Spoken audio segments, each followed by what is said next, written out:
Okay, we have a few administrative matters. I think we have oaths of office. Okay, Mr. Chairman, good evening and Happy New Year to everyone. So we have a couple of members being sworn in tonight. Ray Mass, Chris Havens, Anna Cruz, and Ben Euro. So if you all could stand up and raise your right hands, and we can all repeat after me together, but when I first start, I'll have you state your name and I'll point to you. So if you could all raise your right hands, I Ray Mass. Chris Havens. Anna Cruz. Ben Euro. do solemnly swear Do solemnly swear that I will that I will faithfully, faithfully, impartially, impartially, and justly and justly perform all the duties perform all the duties of the office of the office of a member of a member of the Red Bank Zoning Board of Adjustment of the Red Bank Zoning Board of Adjustment according to the best of my ability. according to the best of my ability. So help me God. So help me God. Thank you. Okay, we have reorganization of our board. We do, Sure. So what I would suggest is we'll take nominations for those individuals to serve as chair for the upcoming year. Do we have any nominations to that regard? I'll nominate Ray Mass. Is there a second? I'll second. All right. Are there any other nominations for individuals to serve as chair? All right, so we'll do a vote on that? Do I call everyone? or- Yes. Okay. Raymond Mass, yes. Eileen Hogan, Yes. Ben Euro, Yes. Sharon Lee, Yes. Paul Keg, Anna Cruz, Yes. Eugene Horowitz, Yes. Chris Havens. Yes. So now, Mr. Chairman, we'll do the same thing on vice chair. Are there anyone here who wants to make a nomination for someone to serve as vice chair for the upcoming year? Yeah, I'll nominate Ann Torrey. Okay, do I have a second? Second. All right, are there any other nominations for individuals to serve as vice chair?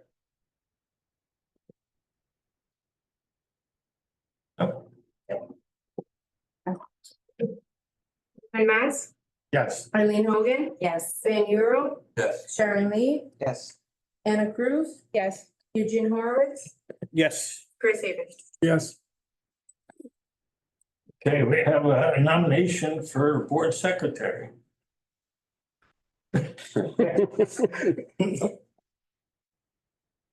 I'll nominate Elaine. I'll second. Thank you. Raymond Mass, Yes. Eileen Hogan, Yes. Ben Euro, Yes. Sharon Lee, Yes. Anna Cruz, Yes. Eugene Horowitz, Yes. Chris Havens. Yes. Okay, we have a nomination for board attorney. I'll nominate Kevin Kennedy. Second.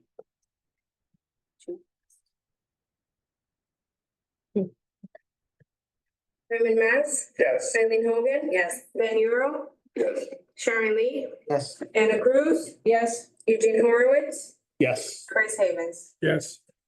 Mr. Chairman, I wanted to thank you. I've been fortunate enough to be the board attorney here for a number of years, and I'm still very excited about the appointment. I still very much appreciate the appointment, and I still very much like the appointment, and I thank you, and I look forward to working with you all over the next year. Thank you. Okay, we have a conflict board attorney also. And I'll nominate Mark Lexstein. Anybody second? I'll second. What was it, Sharon? Yes. Raymond Mass, Yes. Eileen Hogan. Yes. Ben Euro, Yes. Sharon Lee, Yes. Anna Cruz, Yes. Eugene Horowitz, Yes. Chris Havens. Yes. Okay, nominations for board engineer, engineering firm. I'll nominate TNM. I'll second.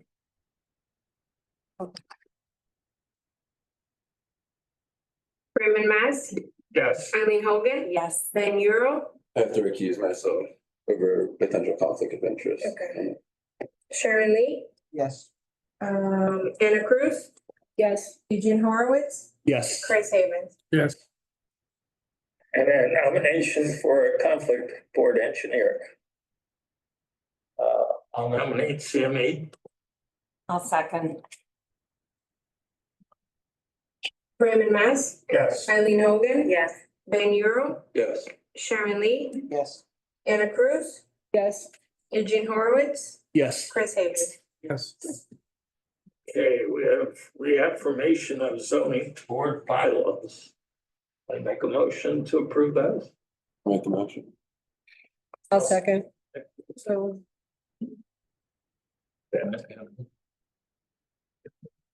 Raymond Mass. Yes. Eileen Hogan, Yes. Ben Euro, Yes. Sharon Lee, Yes. Anna Cruz. Yes. Eugene Horowitz, Yes. Chris Hayes. Yes. Okay, the official newspaper, and I nominate, Asbury Park Press and Two River Times. I'll second.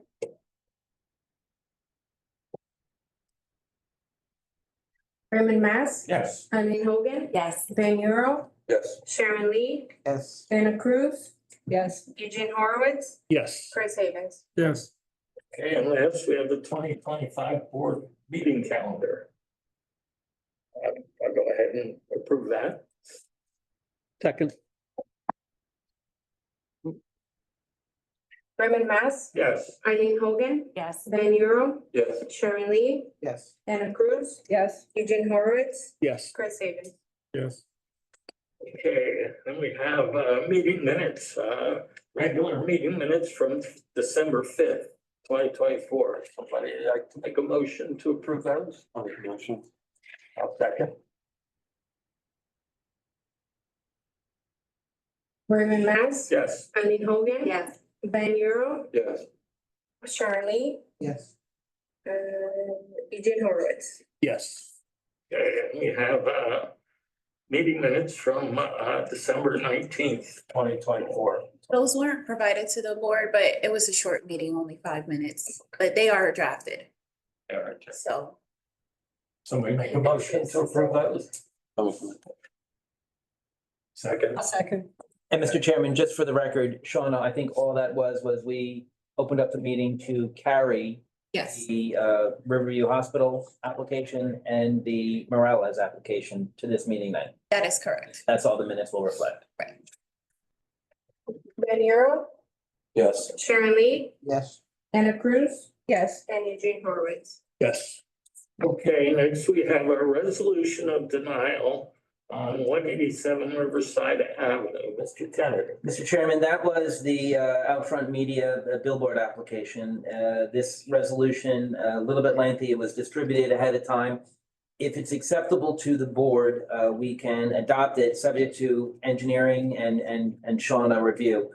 Just remember, there were 3 sets of plan revisions. And I just want Ed Herman, our engineer, to just confirm that my numbers and measurements and calculations are correct. So if it's acceptable, we can adopt this resolution, subject to engineering and legal review. So we'll make a motion to approve. I'll make a motion. Second. Okay. So, Raymond Mass. Yes. Eileen Hogan. Yes. Ben Euro, yes. Sharon Lee, Yes. Eugene Horowitz, Yes. and Chris Havens. Yes. Okay, we have one more resolution of approval. No, Mr. Chairman, that's a No. work in progress. Yes. Mainly because the first one was a big work in progress. But if we can hold that to the next meeting. Sure. Thank you. Okay, new business, we have 232 South Pearl Street. Okay, and Mr. Chairman, as the applicant's team comes forward, we're gonna do a couple of preliminary procedural things. So first up, we're gonna swear in Jacqueline German, our newly minted board engineer, and Shauna Ebanks, our director, who's a planner and director of community development. Shauna and Jackie, if you could please raise your right hands. Do you swear that the information and testimony you're about to provide, to the extent you provide any, will be the truth, the best of your knowledge, to help you God? Yes. Okay, let the record reflect that both witnesses have been sworn. You'll recall, we accepted jurisdiction at the last meeting and carried it till tonight. And what we will do is we'll mark into the record what we as a board have before us. So let's see. A1 is the zoning application dated August 28th, 2024, the entire package. Thank you. A2 is the zoning denial letter dated July 12th, 2024. A3 is a survey prepared by Morgan Engineering and Surveying dated May 30th, 2024, consisting of one sheet. A4 is the plans for the new single-family home prepared by Edward O'Neill, and that's dated August 15th, 2024, consisting of 5 sheets. And A5 is the T&M Associates Review Memorandum dated December 18th, 2024. Shauna, do I need to mark in what you just gave out, or is that just a larger, easier to read copy? These the same plans? Or a little bit more? Yeah, so I think we do. All right, so should I mark it all in as one or? Yeah. So A6 is this package, and it's consisting of a survey and an aerial view and photographs of the site and floor plans and a lot area study illustrated. And so we'll mark that entirely as A6. So this is Kevin Asadi, applicant's attorney. Good evening, happy new year, and welcome aboard. Thank you very much. And congratulations to everyone who's appointed today. Kennedy and here. Bring it closer to you. Thank you. Any new members? We have a new member today. Any new members from the community? Well, thank you for your service and You know, and Kevin, just excuse me, we'll mark that Chris Havens recused himself on this application. And Alini, just her ordinance, we'll just make sure that goes in the resolution and the minutes. Sorry. right? Yep. The applicant is David Morales. We're here today seeking the variance for the property which is situated in the BR2 zone, located at 232 South Pearl Street. It's a vacant, undersized lot. It contains 2,686 square feet of 27 feet of frontage. It's been vacant for a very long time. My client is seeking this variance to build a modest for his mother, with the ultimate goal of uniting his family here in Red Bank. This, hopefully many of you recall, Mr. Morales came before this board last year regarding a similar application for a property located at 1 Berry Street. At that time, an adjacent property owner expressed interest in purchasing the land. He commissioned an appraisal and ultimately completed a purchase of the property. While that resolution aligned with the board's suggestions, it was a deeply disappointing outcome for Mr. Morales as it delayed his dream of bringing his family together in Red Bank. He's been determined to move forward, and Mr. Morales has since identified a new property, the subject 232 South Pearl Street, that presents a similar opportunity for his family. This property is also undersized and vacant, requiring variance relief to construct the proposed home. We reached out to adjacent property owners offering either to purchase or sell excess land. And at this time, I would like to have this marked, which is a packet of 4 letters that were sent certified mail. So we'll mark that A7 letters certified, 4 of them. That's correct. And offhand, you know, the date, September 11th, 2024. September 11th, 2024. All right. If I just cut to the chase, were there any responses from any of those letters? I received 2 phone calls, but nobody expressed any serious desire to buy or sell. So it didn't go in. And Mr. Assad, if I could just jump in for 1 second.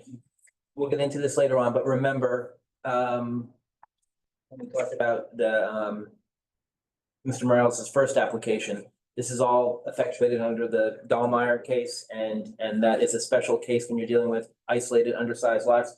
You have no improvements on them, and they said one of the standards is, and I'm sure Mr. Assad will get this up to this, but one of the standards was you have to send letters to the adjacent property owners and ask them, hey, are you willing to buy my property or sell me your property so that I can make mine conforming or more conforming? So that's what those letters are that were marked A7 And for them, we'll just collectively mark it A7, A, B, C, and D. Okay, thank you. I will, exhibit A7 does also include certified mail, postcards. Perfect. signed. Thank you. Proposed structure today will require various lot size, frontage, and side yard setbacks, as well as potentially driveway. Specifically, my client is seeking side yard setbacks of 3.25 feet where 10 feet is required. We believe the relief sought is reasonable and appropriate because the property is currently a vacant lot. The proposed development will improve the neighborhood by utilizing the lot for its intended residential use.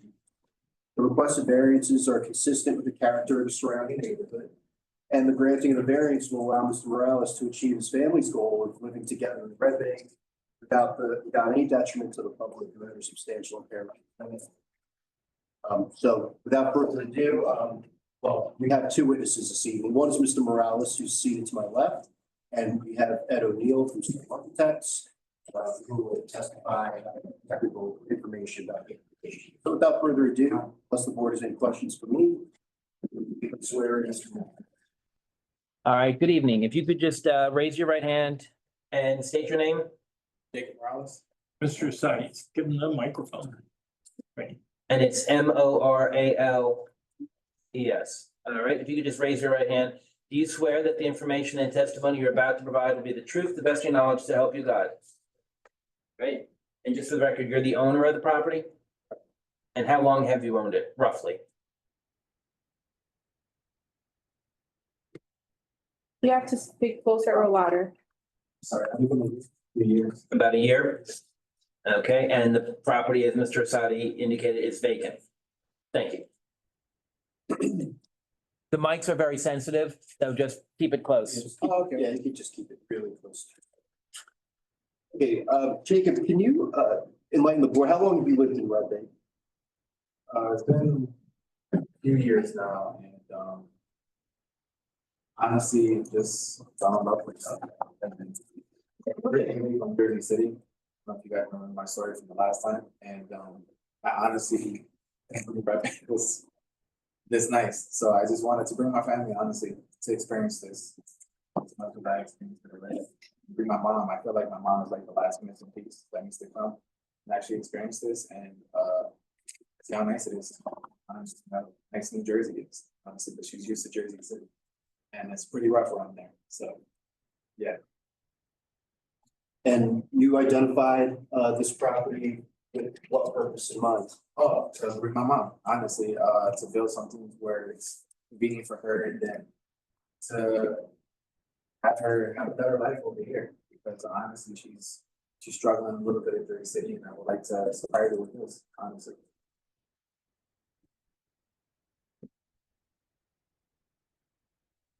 You designed the house, what did you have in mind as far as you have kids? No, and but would they expect to have kids? Oh, absolutely, my brothers have, nieces. See your family gathering themselves around. Absolutely, I can't wait. I don't have to go to Jersey City no more on the holidays, I could just stay in Red Bank. That'd be so convenient. So convenient. Actually have everybody together, we don't have to travel so much. Unless the board has any questions, that's all I wanted Mr. Morales to testify about. Okay, any questions for Mr. Morales? Board?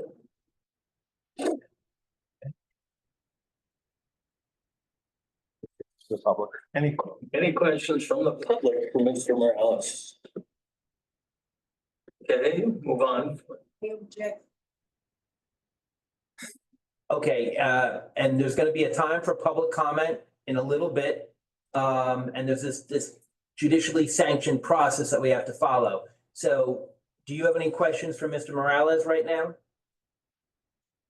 No questions. I saw the plan, so. Okay, so they're gonna bring up another witness, and then the board is gonna ask him some questions. And then we're gonna ask you if you have any questions for their witness. No, that's okay, and then they're gonna give you an opportunity to make any public comments. No, that's okay, no problem. All right, so, Mr. O'Neill, good evening. If you could, state your name and business address. Edward W. O'Neill Jr., 65 Monmouth Street, LA. And if you could just raise your right hand, do you swear that the information and testimony you're about to provide will be the truth, to the best of your knowledge, to help you God? And just for the record, you're testifying tonight in your capacity as, Both an architect and as a planner. thank you.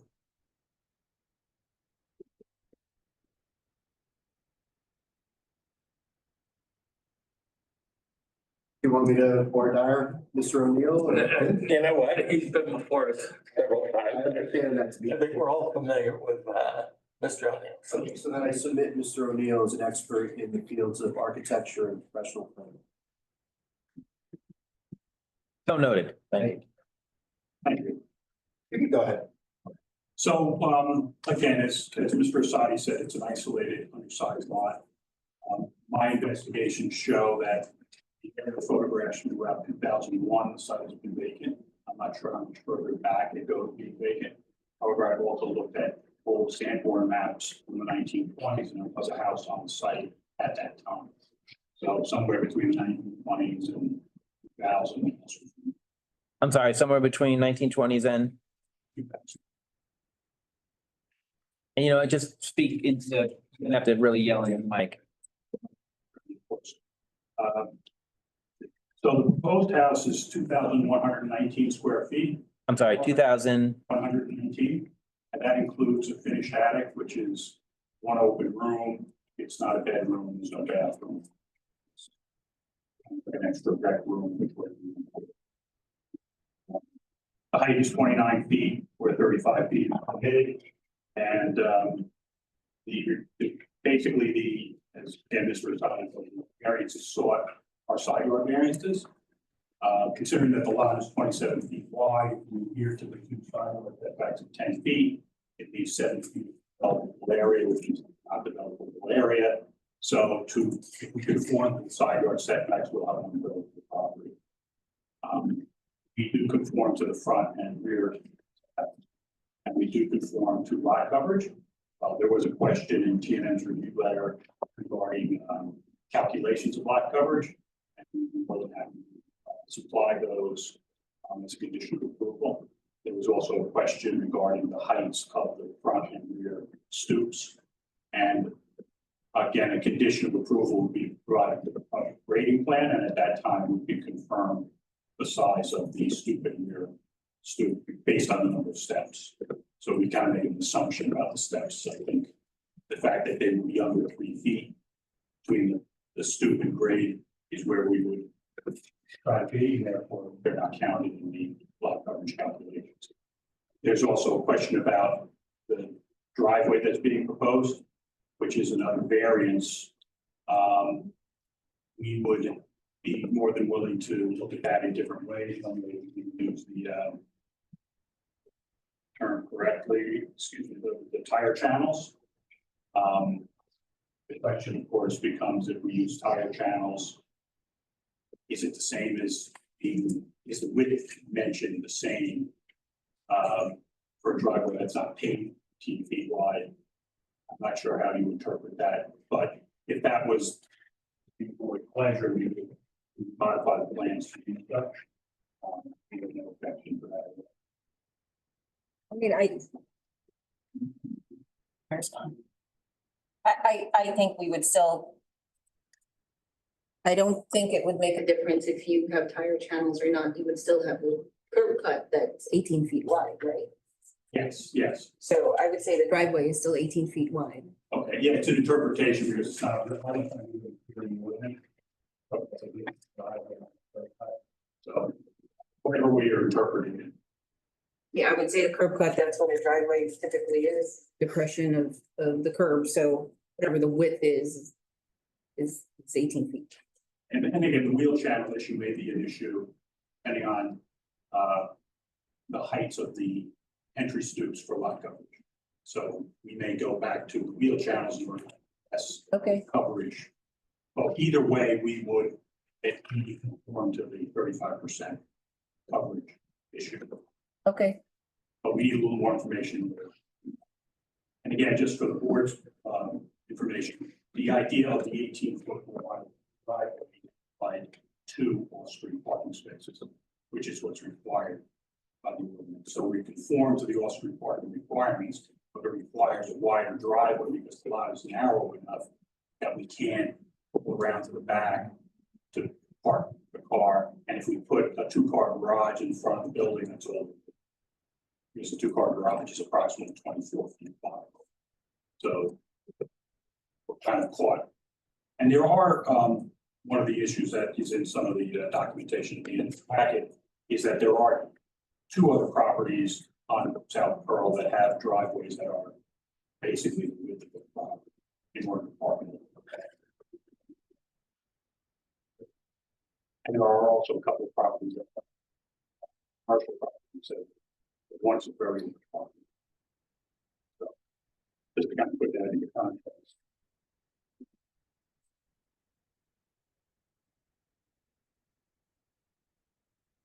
And if you want to take a quick look at the floor plans. Yeah, the first floor plan is fairly standard. It's kitchen, dining room, in front, a half bath between. And then up on the second floor, there's a master bedroom in the front, 2 bedrooms behind, there's a master bathroom and a hall bedroom. So it's a 2.5 bathroom, 3-bedroom home. I'm sorry, 2.5 bathroom, 3 bedroom? That's the 2,119 square feet.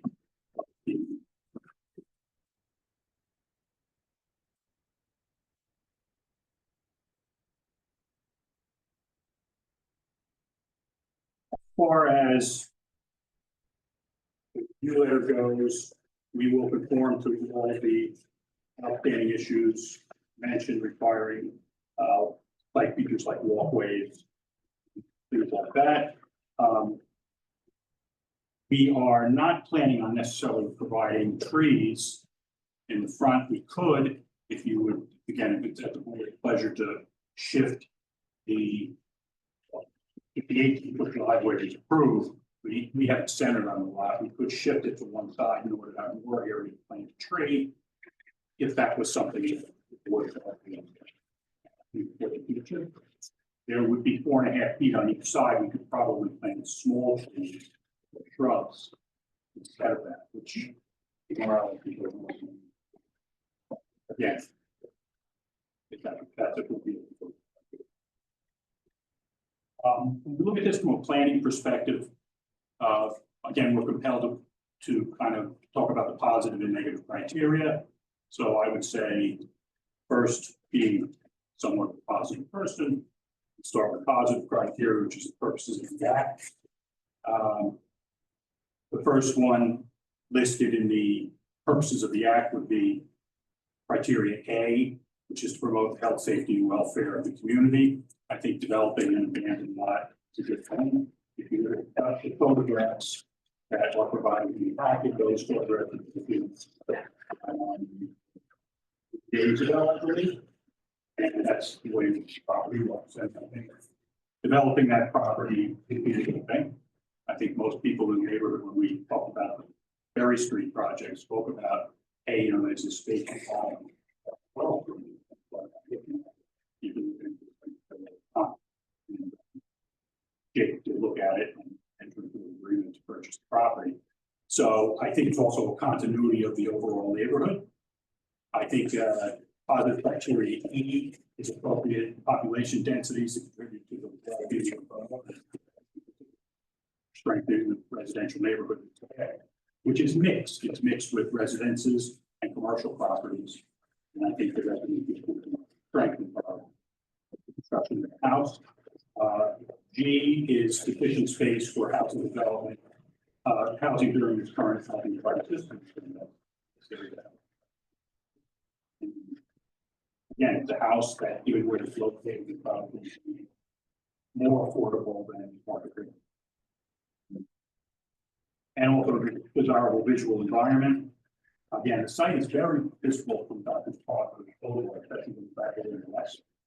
And I think to contribute to the overall visual quality of Dr. Park Boulevard, which is traveling east-west across the borough. It also has a very nice feature, which is that the property to the south fronts on Doctor's Park Boulevard, so the rear yard is very long. And so this house took advantage of that, or tried to, and it's the south side of the house, which is the sun side. A lot of windows on the south side, which will help from solar standpoint to passively reduce the amount of air conditioning and things in the house. And it's a large stretch of open road. So I think the house will appear to be larger than it is just because of the location in the house next door. If we look at the Red Bank Master Plan, we looked at the goals and objectives, the 2023 plan.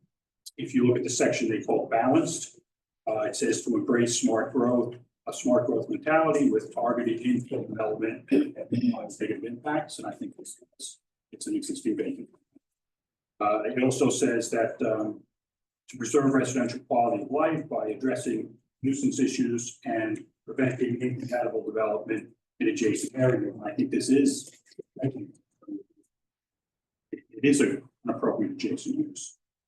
And then the other section of the master plan is called equitable, is strengthen existing neighborhoods to enhance safety and community pride. And it's a vacant lot. So we're getting another residence that's built well, will only raise the standards of the neighborhood. As to the negative criteria, and if you look at the area studies, which are the last 3 pages of the first one that has the kind of bright green color on it. So that's about lot 5. So the areas that are dark green are all undersized lots. Are what? Undersized lots. So they are all clean proposed development for the neighborhood. The yellow areas are non-single family uses. See, there's only really 5 properties that are single family uses that are formed. The others don't, or they're commercial uses, or they're multiple. The next sheet.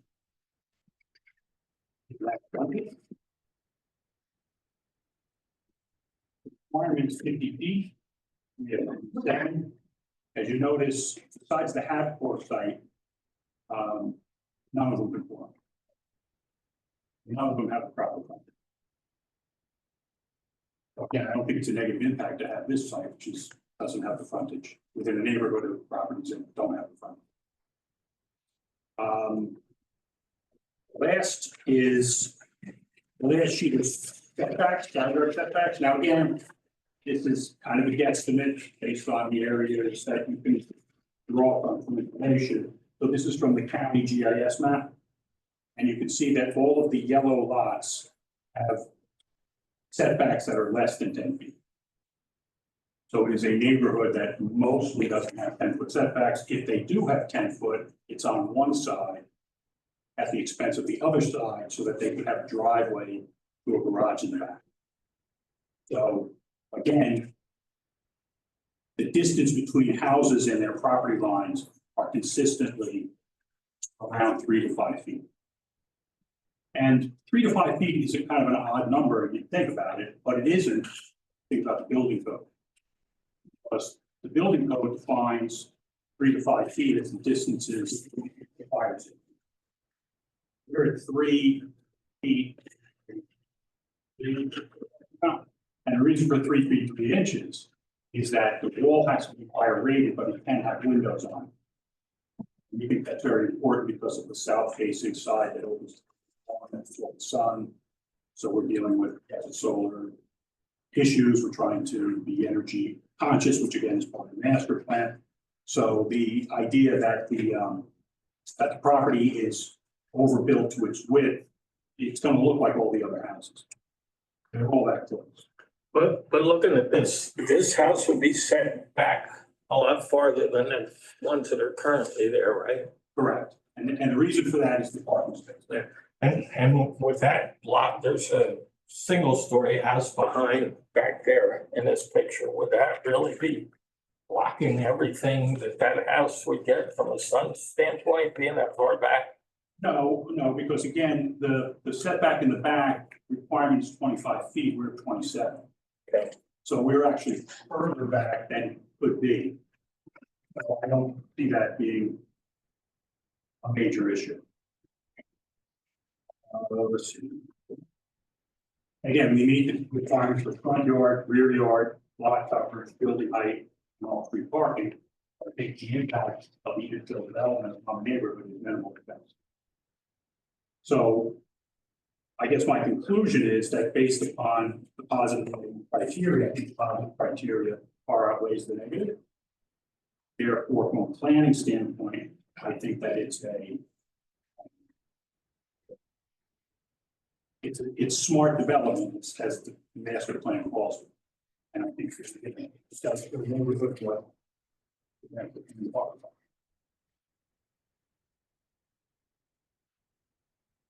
want to ask a couple follow-up questions. The data that you showed in your packet, I think it all leads to a conclusion that I'm kind of asking you to make, which is that the proposed development is consistent with the character of an existing neighborhood. Is that correct to say? Absolutely, yes, absolutely. And the lot size and shape, does that present any challenges in designing a house here that would fit under a C1 hardship variance standard? Yeah, again, the part of the problem in designing it is if you adhere to the side yard setbacks, there's no buildable area. I mean, if you insist on the setbacks that property can't be built upon, it's a taking. And you can't really restrict that. So it's kind of the best we can do. The house is only, really when you get done with it, it's less than 19 feet wide. So it's really like a wider townhouse. And we wanted to go to 19 because that allows us to put 2 bedrooms in the back that both have rear windows, both have side windows, so it's calculation. Again, you go back to the master plan and sustainable design, and that's also my firm has always been the champion of sustainable design. Anyway, you know, having calculation rooms means you're not being air conditioning when it's 75 degrees out. So yes, I think it is challenging, but we've done it. I have one last question concerning the driveway, and it appears that we also would need a variance to go 18 feet wide on that curb cut. If we were to conform to a 12-foot wide driveway, you mentioned before that we would lose one off-street parking space. Is that correct? Yes. And in your opinion as a professional planner, is it a better zoning alternative to go wider to get the extra car off the street? Yes, and I've been to the street many times, actually, you know, being somewhat personal about it. My father had a business at the end of Pearl Street, so I grew up with that business being there for about 20 years. It's credited in service parks. There used to be a building back there eons ago, and that was my father's business. So I was on South Pearl Street all the time. And there were always cars parked on the street. So with that knowledge, as well as my planning experience, I think unless the board felt that it'd be better to have an 12-foot driveway and parking variance, I don't know. I think that's kind of short-sighted. I think with this, the way we've kind of moved the 18 feet, we can plant shrubbery on both sides. I think we can also plant shrubbery against the house. I don't think it's going to have any, it's not going to be an eyesore. Well, we've always maintained no parking in the front yard, which this actually goes into the front yard. I mean, we've turned down applications of people wanting to park in the front yard. Now, that kind of becomes an issue. Yes, but again, we, you know, because it's a driveway, that you don't consider driveway part of the parking, you know, from standpoint of parking lot. So if we went to 12 feet, we'd have one car, but there's no place to put another car unless it's in the front yard. So if the board was compelled to provide a parking variance for one space, we're perfectly fine with that. You know, the house that's to the south doesn't park on the street because their frontage is on.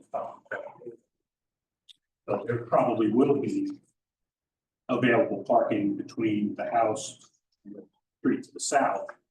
I guess my only concern would be the parking lot across the street, which is for the big office building. And whether, I don't really know whether that's an overtaxed parking, I don't appear to be. So, That design choice was definitely made with the idea in mind that it's better to offer an additional parking space off the street, especially in this part of town where parking can get kind of tough. Understand, it just creates some issues for us on past applications that we haven't allowed that to be part of, so that could be an issue. We're proposing it under the hardship standard, under the land use law, where if there were alternatives to provide parking elsewhere on the site, that certainly would have been done, but given the size and width of this site, it becomes, you know, an impossibility from a design standpoint, and that's why the hardship standards exist.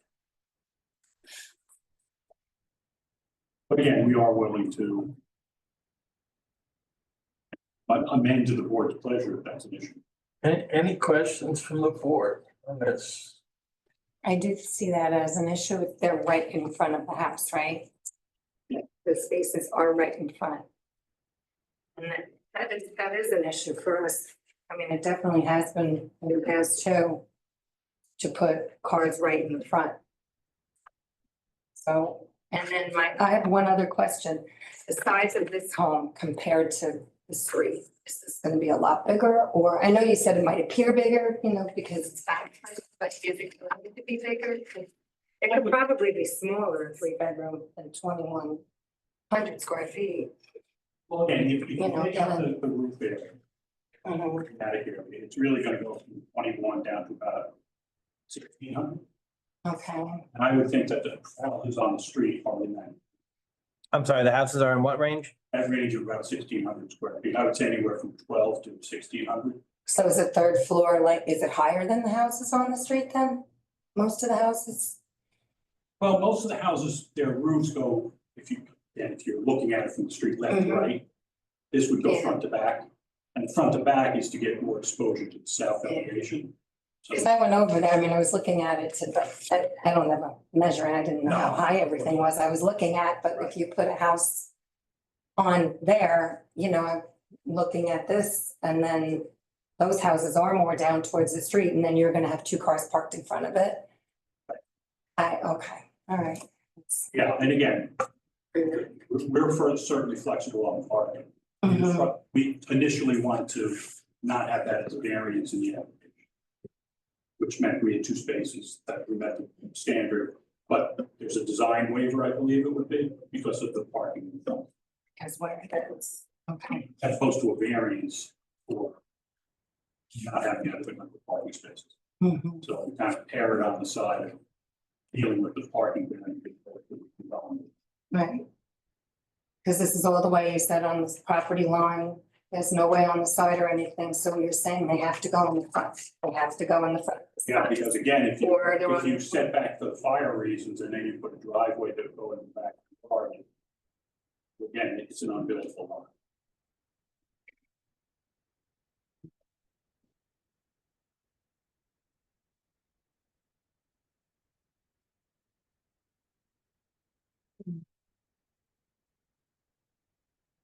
Any other questions from the board? Any questions from the public for Mr. O'Neill? Okay, any comments from the board on this application? Jackie has. Oh, Jackie. Yeah, I just have a couple of questions from our letter that I think we missed. Oh, sorry. Okay. Just a couple of questions to make sure we address all the items that we brought up. On page 3, we asked about air conditioning units. Are you proposing any air conditioning units at this time? Yes, and we would put them on the site plan, but if you look at the site plan on the other page, C001, yeah, you see the rear deck is a staircase that leads to south. Uh-huh. I mean, staircase in the building. Would that require variance where you're proposing? No. The air conditioning unit? Okay. And maybe spring. Okay. Thank you. I think if anything, there would be two.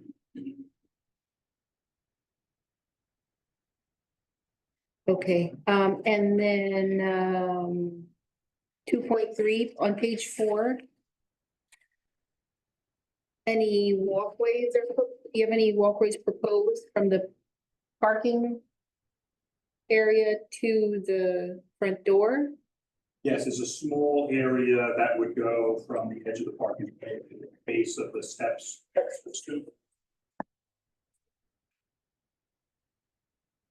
And do you think that would be concrete, asphalt?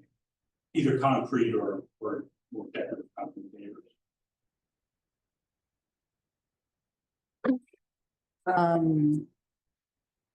Are you taking down any trees?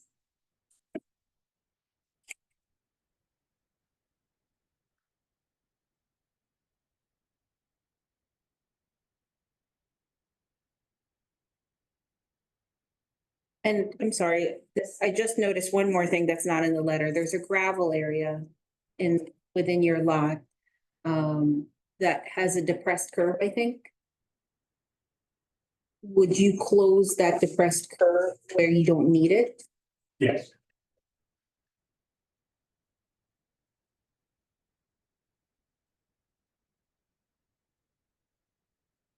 Okay, thank you.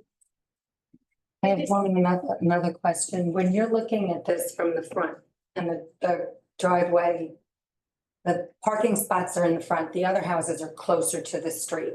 Yes. Okay, turn down Berry Street. There's houses there. Is this house gonna be set in the back, like in their backyard, if you're on Berry Street? Well, no, because the lot, the two houses to the north have the same depth line.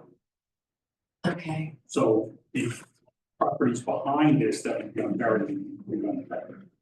Okay, It would only be that the two houses to the north would have this house slid back. So they would have more, want to view, they'd have more view in front of their house. And then this property, half their rear, by, 3 feet. so it would be behind the house. But it would be 20 feet more in front, so again, if you think about light in the house next door, you would have more light in front and from the side. But south and north, there's nothing, Okay, or I'm sorry, east and west, there's no change. okay. I just have one question. Is there an access to the basement from the outside, or do you have to do it? No, And the basement's just gonna be used for recreational space storage, not for living Yeah. space? And probably for mechanical equipment. Okay. No, not for. Can we make that a condition? I had, I'm sorry. That was the condition. I'm concerned about the third floor. I think it's just gonna dwarf. What it doesn't dwarf, it's gonna throw in shadow. I think we have a full stairway going up to the third floor. Yes, and that, in order to finish it, you need to have hills. Shall say regular stair, you can't have a pull in the stair. It's a fire code issue.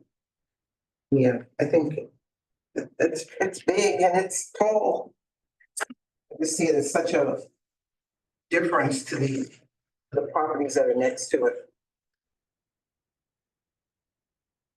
I would say though, The length, I could see that you could get away with some of the length, the depth going into the lot, but the height is.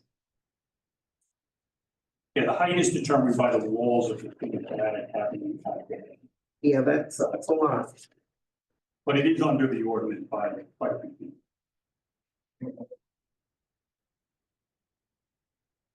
On I it, think 6 feet. just so I know, is it third floor? Is it technically 3 floors? It would be 2.5 story. Excuse me? It has to be 2.5 stories. Got it.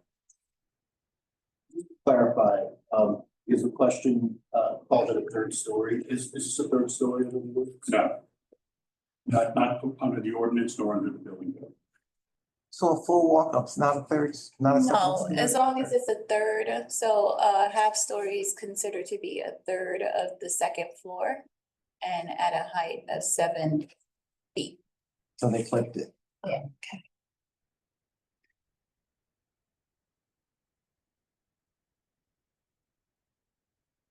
And the full-size window at the basement level is for egress,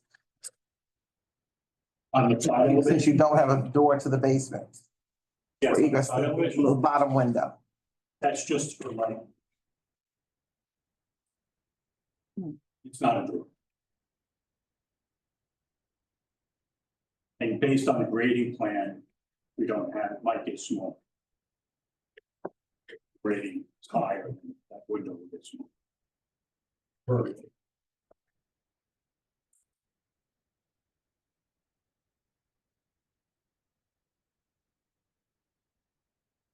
Anyone else? I still have a problem with the front yard parking. I do too. That's gonna be an issue. I have a problem. Well, again, we can modify the plan to have one space, then we bring parking. I end up having to try and do that.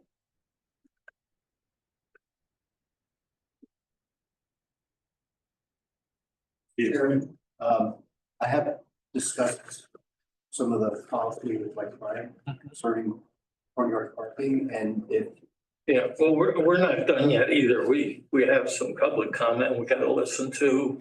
I'll make sure nobody else from the board has any comments. Yes. I would It's- want to just let the record know that if the board wanted us to eliminate the driveway and front yard parking altogether, we could do that. We feel it's a better solution to have off-street parking, even if it's in the front yard, but hearing the board's comments, I understand that it's just a value judgment and you don't like the front yard parking. We would be agreeable to modifying the application to remove the parking altogether. And I guess we. That may be something that we don't like the aesthetics of, and trying to create a neighborhood, but you have the potential to have quite a few people in this house, and the parking is gonna be a major issue for you and on that street. I mean, I could see 6 adults in there easily with 6 cars or plus. I think parking is better, but I'm, listening to the comments, speaking with my client, so. I mean, I'm not in favor of it, but I mean, again, I think the house is just too big. It's just too big. Well, it's very important that we all kind of also realize this is a very challenging lot. And so there's never gonna be a perfect solution on a lot like this. It's an undersized lot. It's by not a little bit.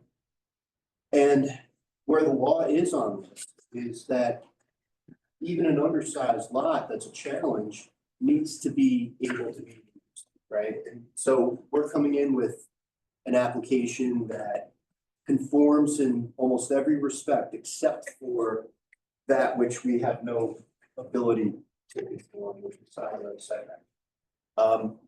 We're offering parking, but I'm hearing that it's not a great popular choice, so we're willing to remove that.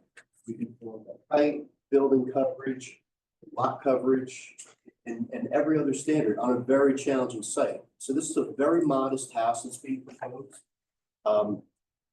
Well, I think Mr. O'Neill said it's bigger than a lot of the other houses. Sure. And a lot of the other houses were built in a very different era Right. than today. You don't really see modern construction, unfortunately, the size of, the homes that our grandparents lived in. But for today's standards, this is a very modest home. It fits on the site. I understand it's a challenging lot, and where comments, agree with that. It is a challenging lot. And there can't be. Doesn't fit on the site if you don't have setbacks required, obviously.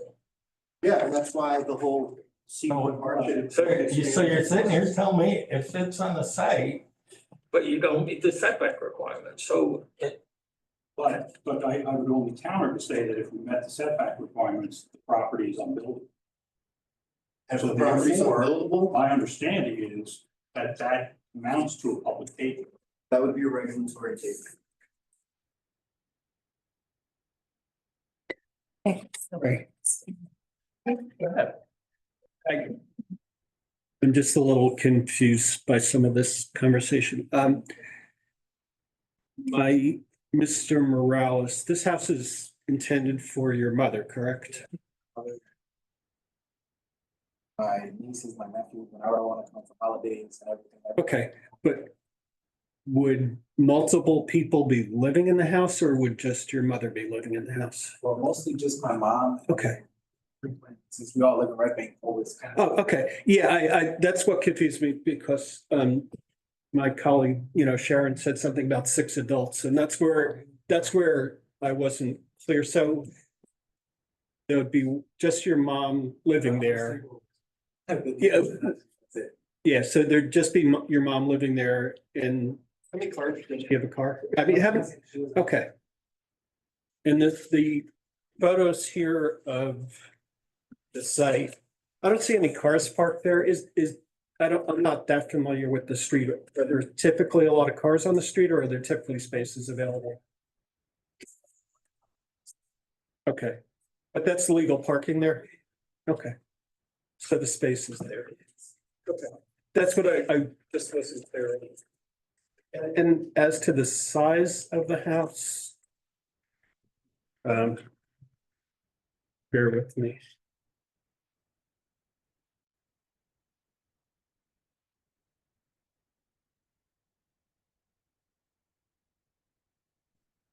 Somewhere, so it was like 1,800 plus the attic would make it about 2,100, something like, It's closer to. yeah, okay, 2,119 with the attic.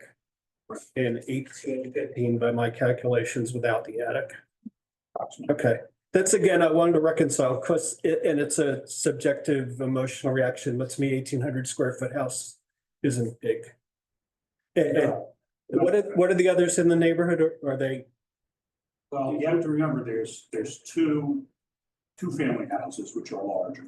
Sure. That they exist. There's the Hadcore multifamily housing, which is larger. There's an office building.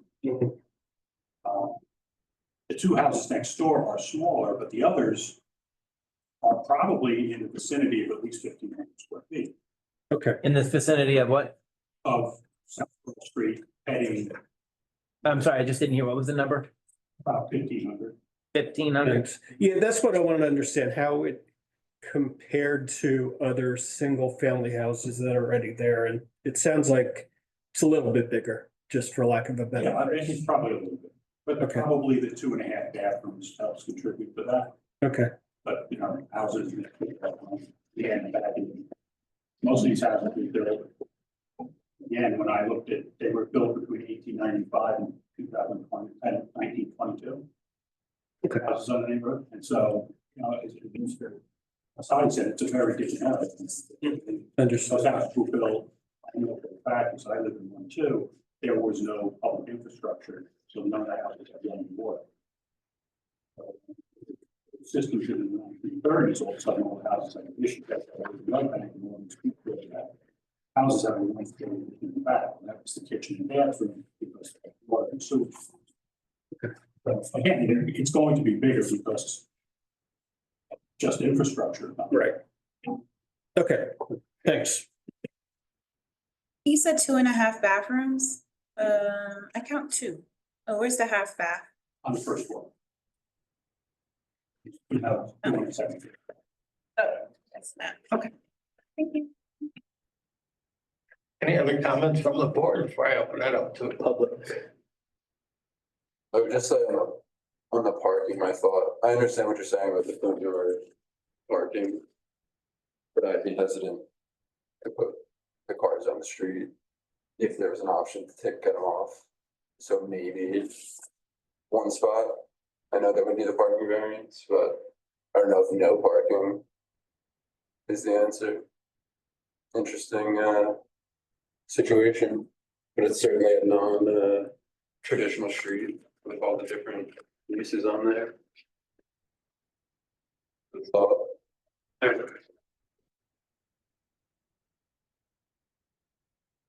Put it out to the public. Does someone from the public want to make a comment about this application? Come on up. Yeah, come on up. Come on, Jim, and we'll put you in the microphone. And we're just gonna have you state your name and then we'll have you swear you in just to be totally consistent. If you could state your name, please, and address. Yeah, talking. Anna George, Okay, and your address? 68 Lippincott Avenue in Long Branch. Okay. And I'm just gonna swear you in. If you could just raise your right hand. Do you swear that the information and testimony you're about to provide, to the extent you provide any, will be the truth, the best of your knowledge to help you God? Yes, I. Thank you. You could go ahead. Once you have, you can Oh, give your comment. My main concern is that this building is too close to my house. Now, which is your house, just for the record? Okay. And where is that in relation to this? I'm sorry, Are you right next door? Are you across the street? right next to the wall. Okay. So your concern is, Lot is she, can you tell us the lot? I can't see the. I could tell you that. It's, what do you want to do? Lot 2.01, which is the lot leading to the road. Okay, no, I'm sorry. Okay.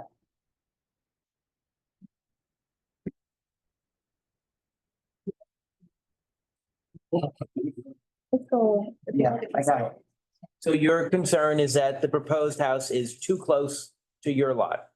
Yes, that's how it is. That the building is gonna, still shape.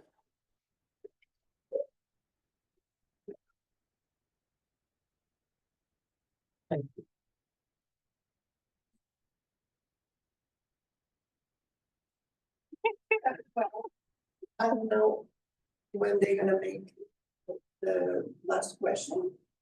I mean, do you have any more questions or comments? Well, the zooming out, I'm objecting this Okay, building. okay, Very sorry, but it's, okay. So we've noted and thank you for attending and thank you for making your comments.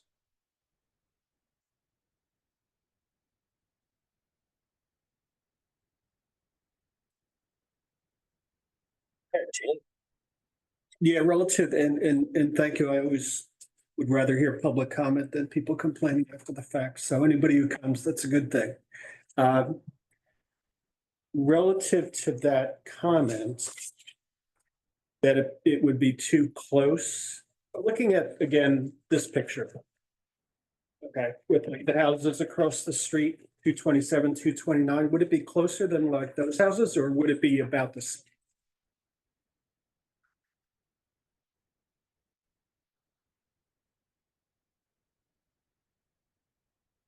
Like across the street, there's a number of houses and they all look pretty close. Would this be comparable, closer, further apart?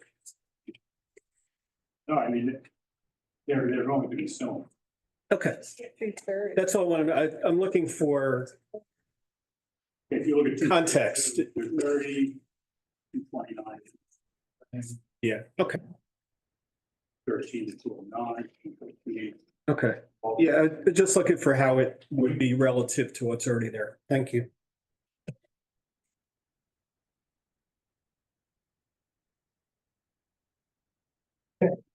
Can I?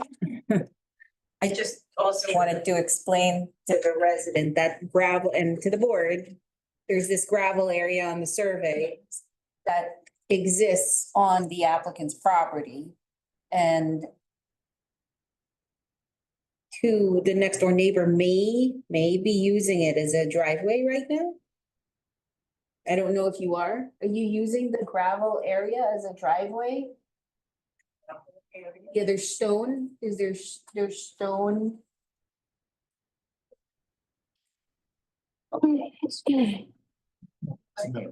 He's on the building. Okay, so I just wanted it to be clear, if they were parking in that gravel area, they would no longer be able to park in that gravel area. I don't want it to be a surprise later on when the house is built that they said that they were parking there. Yeah, that was actually a question if there was like a shared parking agreement there for that? No, but it had been reported to me that on visits to the site that there are cars parked there. We don't know who they belong to or why they're there, but we can presume, but And they parked on your lot? Majority of it is on the most of, spaces on it. most of the area. Okay. On the subject property. And you offered this property through your mailing. Yeah, we want it for sale to Ms. George, you just heard from, as well as each of the other adjacent properties. Chairman, can I just give one quick legal summation? So we talked about this briefly. The issue of these undersized lots had always been a real issue, and different judges were doing different things with it, and because of the challenging issues. So the seminal case was back in 1987. It was called Dahlmeyer versus Lacey Township Board of Adjustment. And it was in 1987, it was Judge Serpentelli, who was then the Ocean County assignment judge. And he basically nailed down what the issues are and what the law should be and what the law is. So basically, in that case, he said that he summarized what the law requires of the applicant in undersized lot cases. And I'm reading from the case. He said the applicant should, one, be required to carry the burden of proof, as in all other cases, as to both the positive and negative criteria. Two, the applicant needs to demonstrate that efforts were made to bring the property into conformity with the zoning ordinance by attempting to acquire adjacent property or by offering to sell the non-conforming property to adjacent owners. Three, the applicant needs to submit detailed plans of the proposed home, which describe its appearance and prove its compliance with building codes. Four, the applicant should attempt, where applicable, to demonstrate compliance with the use, side yard, and setback requirements and location of the house among other homes on small tracts with similar frontages. And five, attempt to demonstrate that the proposed use does not violate any traditional zoning purposes, such as light, air, and open space. And then the judge went on to further state that in these situations, the board should, one, evaluate the testimony to determine whether it should elicit additional information to supplement the record. Two, the board should make specific findings of fact based upon the record to support its conclusions.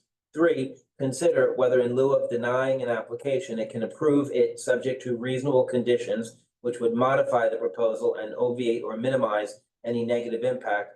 And four, remember to be conscientious in its review of the facts, since outright denial may amount to confiscation, thus requiring condemnation by the municipality. So basically what the law says is you should be sensitive to, perhaps if the applicant proves their case, to allow them to build something, maybe not as tall as they want, maybe not as wide, big, whatever. And it said, just be mindful that if you don't, you could, it's not an automatic thing, but you could potentially expose the town to a condemnation claim because they say, hey, it's you basically zone my property effectively into inutility because I can't build anything. But again, it is clear you should let him build something if he demonstrates the proof to you, but it doesn't necessarily have to be as wide, as tall, as big, as large, and that's all I have to say, Mr. Chairman. Okay, so I guess just, Kevin, are you resting the case, your case? Yeah, I'll reserve some. I'm gonna say I have up to size. I know, it can be smaller. And I do have an issue with the parking in front. And that is something that we've not allowed in the town. We've said no. It is not something I would pretty much be willing to negotiate with, parking. You're modifying the application hereby to remove parking. So you are, so I have this modifying application to eliminate all parking?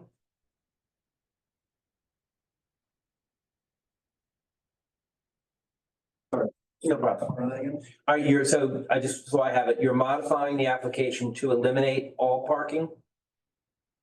It sounds like that's the right thing to do. Okay, and then you're asking, I'm assuming for a parking variance? You know, we're requesting a parking variance, is having no parking in the front being a better zoning alternative. Okay, I think I just wanted to get that. Thank you. And you've heard testimony concerning the availability of on-street spaces and so forth. So we feel that the variance for those parking spaces is well justified by the record. So we're happy to make that modification.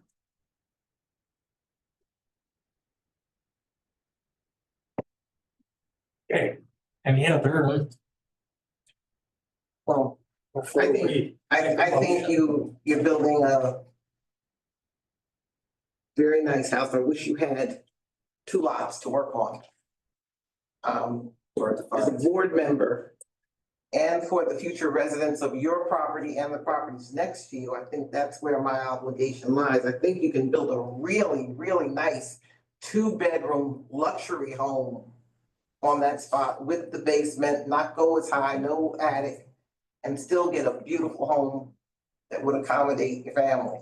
I just think it's not, you know, I mean, it's huge and it's going to be huge. I just think you should cut it way back. There'll still be plenty of room for sleepovers and grandma, and you know, you don't have to walk up to the attic and you don't have to try to worry about finishing that or even finishing the basement. You can just shrink that down to a really nice two-bedroom, and I think it'd be acceptable to the community. It would look like it fit in. And I see what you're seeing when you see the houses on Dr. Parker's Boulevard. And you see them, they're very big, but those are multifamilies. And yours looks like it's a slice of pie that's been hacked and to squeeze into this lot. And you're just gonna make people around you miserable. You're not gonna change, I mean, you're not gonna change that. They're gonna be accustomed to having the space, and that's nothing we can do about that. But I think you have the option now to make your place a better place by making it a little bit smaller. And I realize you're trying to get every dollar out of it, and that's what developers do. And I think I totally understand it. I just wish you had more space to work with. You don't. You're probably never gonna get further away from the neighbor than that 3.3 feet.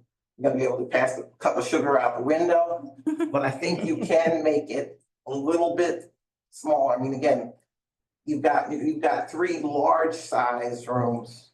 And again, yeah, we can compare it to you know, the 1922s, but that's when that lot was built and developed, and that's what we have to work with. So I would just like to see you cut that down and May I, in light of that comment, may I just ask my architect to visit just one piece of testimony that I think addressed that? I guess, I think what you've heard, there's doesn't seem to be an objection to a house being built on this undersized lot. It's just the size of it and the parking is a problem, you know, that I think you could fix. We've been flexible on the parking issue. We've withdrawn any front yard parking. Right. And so we've been flexible on that and we've addressed that. But I just have a question for Mr. O'Neill. Compared to the house immediately to the north, for example, how much taller is the proposed construction than the house immediately to the north? Are you able to tell me that? I just want the board to truly understand it in light of Ms. Lee's comments. I don't want there to be a misconception about the height, size of this house compared to the others, because I think I'm afraid there might be. Well, again, with the manner in which the board or the ordinance determines height, we are at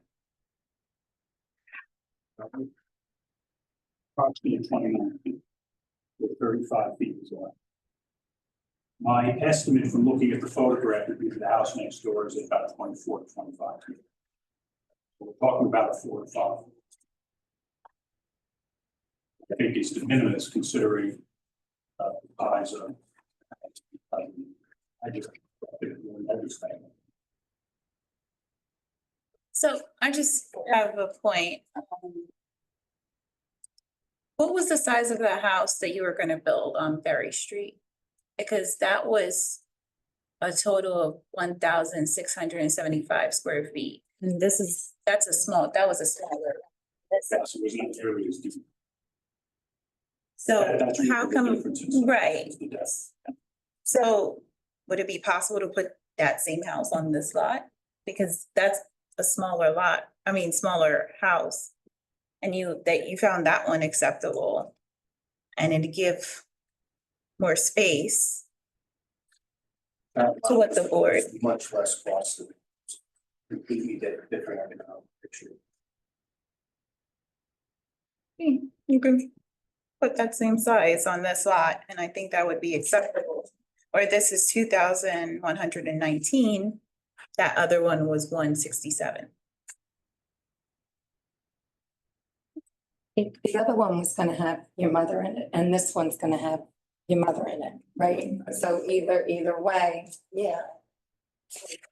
And that had the same amount of bedrooms too. Donna, what was that? I didn't hear. That had the same amount of bedrooms. It had a master bedroom and two smaller bedrooms. It's about the same size.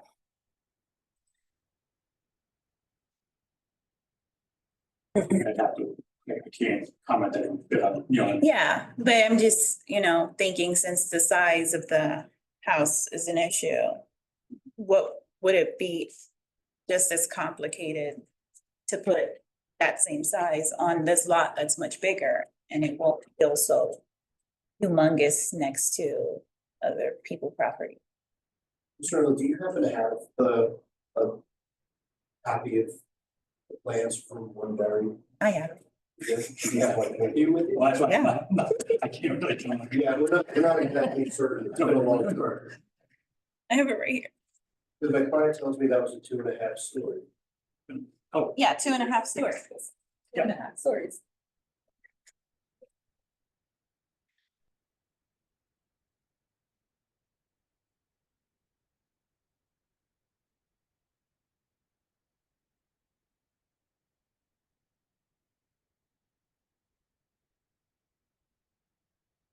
And with this, in the two houses next door, what would you estimate the size of those houses to be?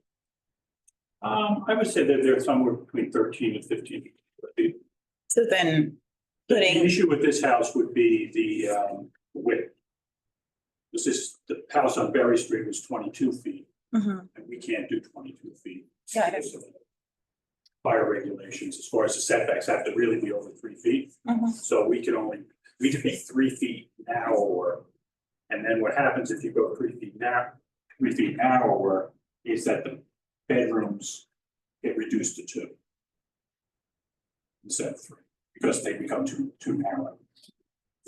These are, the ones proposed are gonna be less than 10 feet wide. Mhm. They're 10 by, I think, 14, which is pretty minimal as bedrooms go. Here, if we went to this plan, they would have reduced down to. Excuse me a second. I mean, they'd almost be reduced to a point where they would be building. There is a minimum size For a bedroom. for a bedroom in the building. It's a minimum square footage and a minimum dimension, So you'd have to go down from from a 3-bedroom to a 2-bedroom. right? Which programmatically for Ms. Morales, his mother, and the situation that they have, I think with 2 bedrooms would be problematic.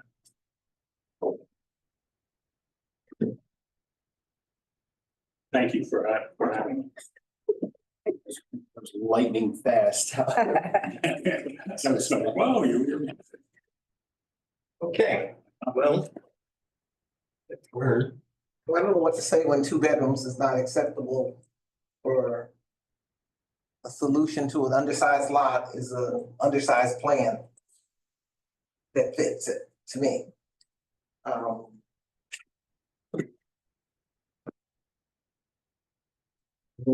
Big rather. It looks like, it looks like a hotel from this side, when you just look at it, you can see that you can't be.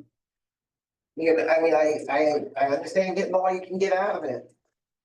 But it's just awful big house, an awful little lot. And again, I don't. And your personal needs for it, we really can't consider your personal needs for it because that's not what we're here to do, consider your personal needs. If you had 10 kids, we'd say, you got to get bunk beds, this is, you're only getting so much space in there. So, Mr. Chairman, what I would suggest respectfully, at the risk of overstepping my bounds, is, Mr. Asadi, I think you've heard a lot of the comments, both pro and concerned, so you can either, say, hey, I need some more time to think about this, not in the pressure of these lights. And I want to come back, or hey, I want to consider revising the plans, I'll come back.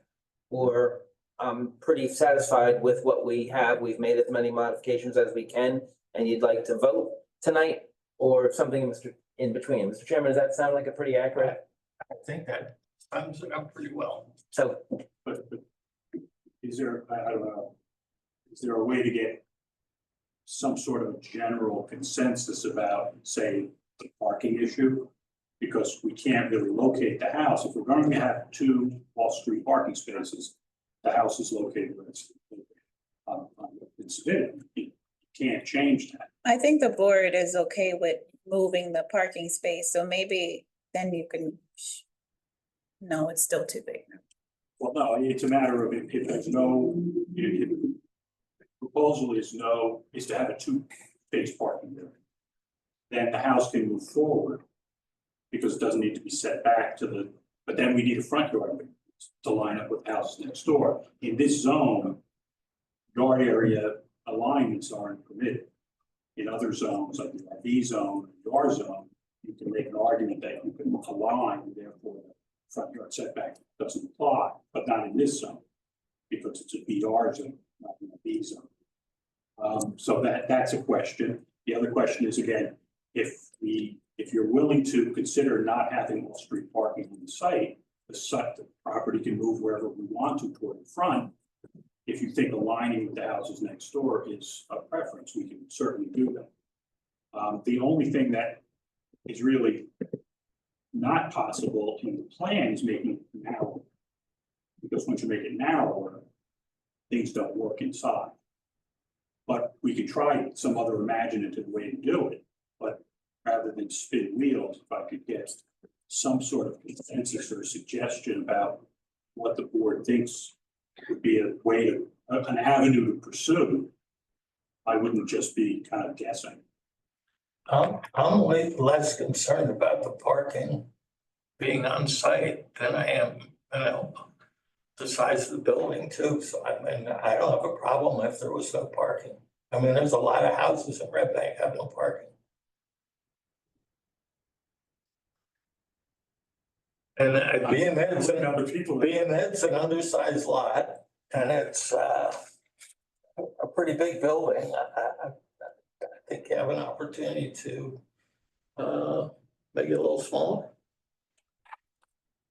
I'm sorry, I'm scanning. I'm fresh out of my opinion to make it smaller to a 2-bedroom. I think that was pretty clear. Yes. What I think is, you can share that with the others if you'd like. I do think it's from what was read or about a buildable lot. It is a buildable lot. It is. I think something can be there smaller. I just think this is big for what it is. And I definitely, I think there is something that can be there smaller. I'm not saying what Parking.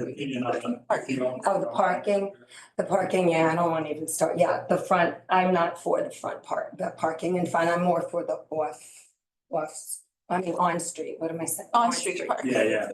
Even though I don't like that in Red Bank, because there's but that area I think is okay. Anybody? I disagree with you guys on the parking, but I'd lose the consensus vote, so I think you have to be as creative as you can in this housing market. I'm glad you found another lot to potentially build on. So, yeah, I guess you gotta get a little creative and see, but I'll defer to the others on the parking if I'm the only one that, I'd like to see one spot at least, but I get it.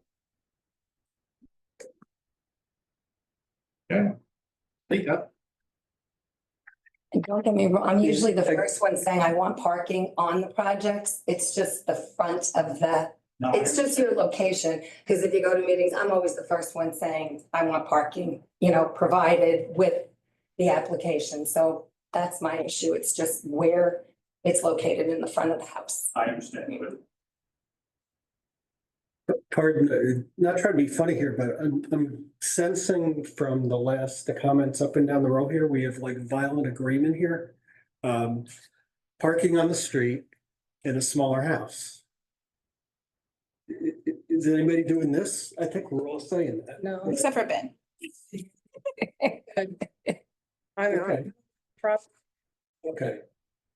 So, I think the variances are minimal, Oh my but I get the lots undersized, but I think there's no height variance needed. They're within the code on a lot of things that normally we'd see way out. is it, But again, I'm open to seeing a different interpretation if that's what the rest of the board feels. is it, Definitely respect the years that the other people have had on here, so. sorry, Ben. Now, is it possible just to go back and see if we can come back with a plan for a smaller square footage house with the 2 spaces on the street?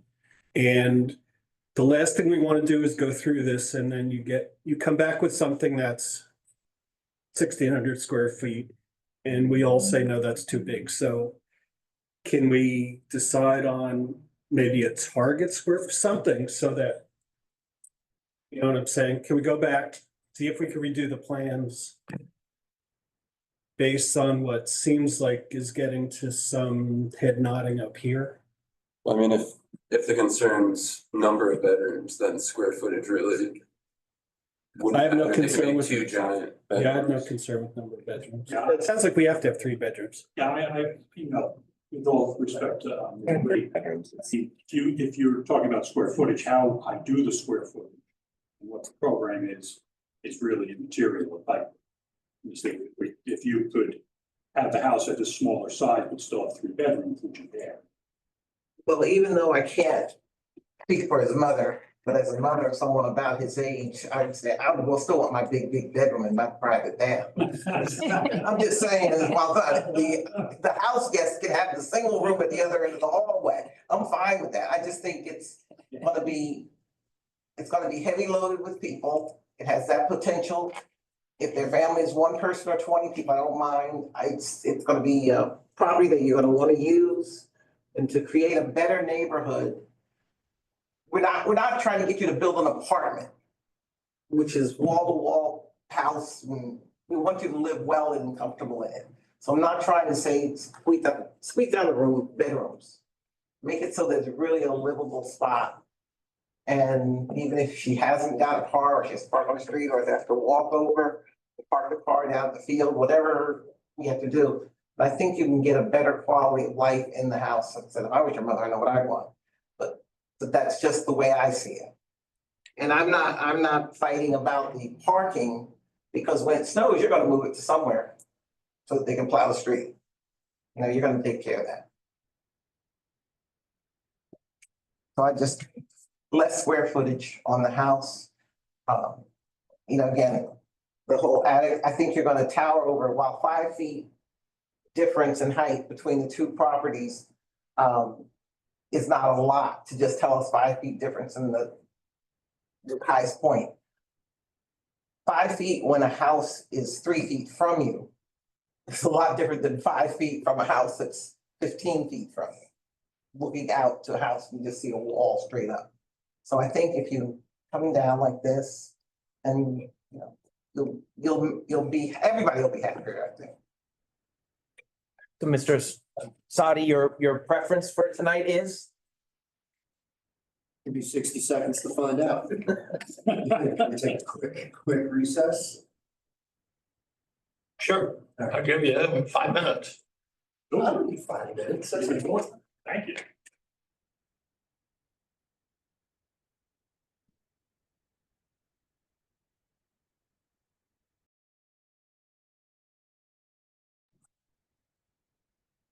Okay, Mr. Sadi. Okay, Mr. Chairman, we understand that we could be, back on your agenda for February sixth. That gives us enough time to, potentially make modifications to the plans and submit in time, so that you can have them, see them, and then, you know, put some action, on that date. Great. We can't commit to exact, you know, changes that we're gonna make. Mr. Morales, his father, and Mr. Ling will have to discuss it a little bit, but that gives us enough time to do that and get the plans in. Okay, well, thank you for that. So what we're gonna do is we're gonna carry this hearing to February 6, 2025 at 6:30 PM. Mr. Asadi, for the record, you consent on behalf of your client to consent to extend the time frame within which the board has to act. And what we'll do is, Mr. Chairman, I'm assuming we're gonna say no further notice unless there's major changes in the variances that are required. I'm assuming that's not gonna. Isn't that an issue because they're gonna remove the parking, so that's a parking Okay. variance. So you do want renotice? It's up to, what do you think, Kevin? I'm just throwing that in because that is a new variance that we're adding in there. Renotice? Okay. So there will be new notice. Thank you for that. But Ms. George, you're gonna get notice again, but can you come back February 6th if you're still interested? Okay. So, Mr. Chairman, if we could have a motion to carry this to February 6th, 2025, 6:30 PM with new notice. Okay, I'll make a motion to carry this. I'll second. You can just all in favor. All in favor? Aye. Any opposed? Thank you. You guys want? Thank you. Make it correct. I think that you're all. Oh, that's right, you don't have to. You know, the other consideration is, we did have an owner that objected to the thing also, you know, he's gotta take into consideration property owners that. The owner, yeah. Okay. And I don't think she's opposed to something being built. I don't know why I didn't hear it, I wasn't in the meeting. No, she just said she's supposed to have close. Thank you. That seems like it becomes a non-issue with what we said. So, Right. if-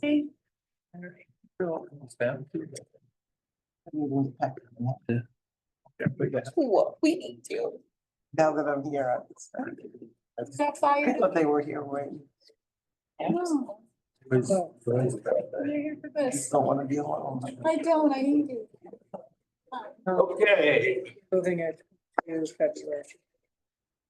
we have 103 East Front Street, Riverview Medical Center. Okay, Mr. Chairman, let's do a couple of preliminary procedural things. Shauna, we already accepted notice for this application at the last meeting, correct?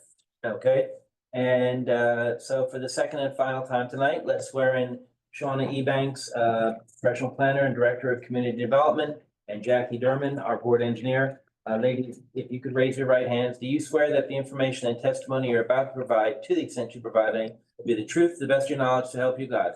I do. Let the record reflect both have been sworn. And what we will do is we will mark into, Eileen Hogan has recused herself from this application, so we'll let the minutes reflect that as well as the resolution. And we will mark into the record what we as a board have before us. So first will be A1 is the Borough of Red Bank Department of Planning and Zoning application package. A2 is the Borough of Red Bank Green Development Checklist. A3 is a letter prepared by the applicant's attorney dated August 7th, 2024. A4 is the denial of development permit dated March 17th, 2024. A5 is the use variance narrative. A6 is the grading and SCD plan prepared by Jensen Design Group dated April 17, 2023, consisting of 2 sheets. A7 is the minor site plan and use variance prepared by Jensen Design Group dated April 17, 2023, revised December 5th, 2024, consisting of 6 sheets. A8 is the stormwater report prepared by Jensen Design Group dated December 5th, 2024, consisting of 3 sheets. A9 is a response letter prepared by Jensen Design Group dated December 5th, 2024, consisting of 2 sheets. We have, let's see, an intent, A10 will be the intent to proceed, dated August 6th, 2024. A11 is the disclosure of ownership dated August 6th, 2024. And A12 will be the T&M Associates Review Memorandum dated December 13th, 2024. And just for record-keeping purposes, I think the the disclosure of ownership said it was 100% owned by HMH Hospitals Corp. So we didn't have any particular names of directors that we had to relay or anything, correct? Right. Okay, so does that name bring up any conflicts or questions of conflicts for any of the sitting board members? Seeing none. All right, good evening, welcome, and thank you for waiting. My name is Tyler Sparrow. I'm a partner with Spyro Harrison and Nelson. And how you spell your last name, Tyler? Sparrow, Z like zebra. Speak, could you speak real, yeah, these microphones are. Z like zebra, E like Edward, E like boy, E like Edward, R like Ralph, and L like Larry. Zeberl? Yep. Got it. And we represent the property owner, Riverview Medical Center, in connection with the use variance application that is before the board this evening. We have one additional exhibit tomorrow, which is an aerial of lot 11, lot 5. So we'll mark that as an A13, and that is an aerial photograph, so to speak, illustrated. By way of background, Riverview Medical has owned this property since 1987. The property is situated in the waterfront development district. It consists of approximately 33,130 square feet. It was formerly improved with a 4,500 square foot commercial building, the Terrace Building. And that building has been vacant for approximately 16 to 20 years. On December 11th, 2023, the borough issued a notice of unsafe structure requiring the demolition of the existing building. In an effort to comply, Riverview Medical Center submitted the demolition permit application on March 17th. That application was denied as we had proposed continuing to use the parking that has been in use for nearly 20 years. Thereafter, the building was torn down and we're proposed using the parking area and reconstructing the parking area with 23 spots, 2 of which will be handicap, and the total lot coverage is going to be reduced from 13,000 to 13,987 square feet to 7,274 square feet.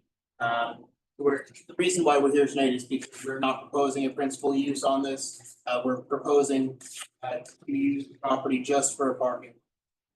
Tonight I have with me Paul Greigel, our professional planner. He'll speak to you about the positive and negative criteria and go through all of the requirements for the G variance. I also have with me William Jensen, our professional engineer, and he'll go through the overall site and what we're planning to do here. So with that, you want me to walk here? Sure, if you could just state your name and business address, please. Yes, good evening. It's Paul Greigel, last name spelled Grygiel. I'm sorry, GR. Giel. Okay, and your business address? 70 Hudson Street, Suite 5B, Hoboken, New Jersey. All right, good evening. Do you swear that the information and testimony you're about to provide will be the truth, the best of your knowledge, to help you God? I do. And just for the record, you're testifying tonight in your capacity as? Licensed professional planner in New Jersey. Thank you. Give us a little background on there. Certainly, I've been licensed since 1999 by the state of New Jersey. I'm also a member of American Institute of Certified Planners. I'm currently a principal of Phillips Price Greigel Laney Hughes Planning and Real Estate Consultants. I represent both municipalities. I'm the planner for about a half dozen towns currently. as well as applicants such as this one have been accepted before this board previously years ago. I've been doing this a while now, I forget exactly how long ago, as well as over 150 other boards throughout New Jersey as a family. Great, thank you. Is your license valid and current? Yes. I would like to have Mr. Reibel accepted as an expert in professional planning in the state of New Jersey. Yes, I think so. Paul, if you can take us through the use variance aspects of this application. Sure. You've already provided some, council's provided some of the background of the site, and I'm sure the board's very familiar with it as well, but exhibit A13 shows it just for the record. The property is roughly in the center of A13, where the building is still shown that no longer exists. This just points out that the area which we're located, really it's a campus for Riverview Medical Center, even though it's a separate lot. For some time, it's now functioned as, in that regard, with employee parking being provided for around 20 years, is my understanding, on this property. A couple of the key facts, even though it's a large site at 33,000 square feet, it's irregularly shaped. It tapers down as you get up towards the Navasink.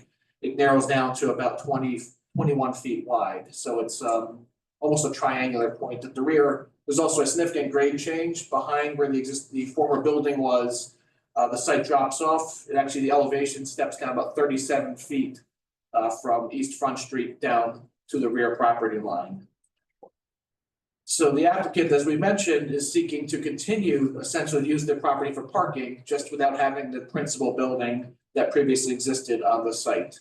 The property is in the waterfront development district, the WD zone.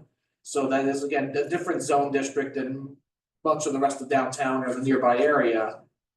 It's primarily intended for other uses other than parking, although parking is permitted as an accessory use to offices as well as single-family dwellings and other permitted uses. That's really the primary reason for our appearance here this evening, is to allow for the parking to continue. There will be one other C variance we'll be talking about briefly at the end of my testimony as well, which we'll get to with regard to the waterfront access walkway essentially along the Navasink River.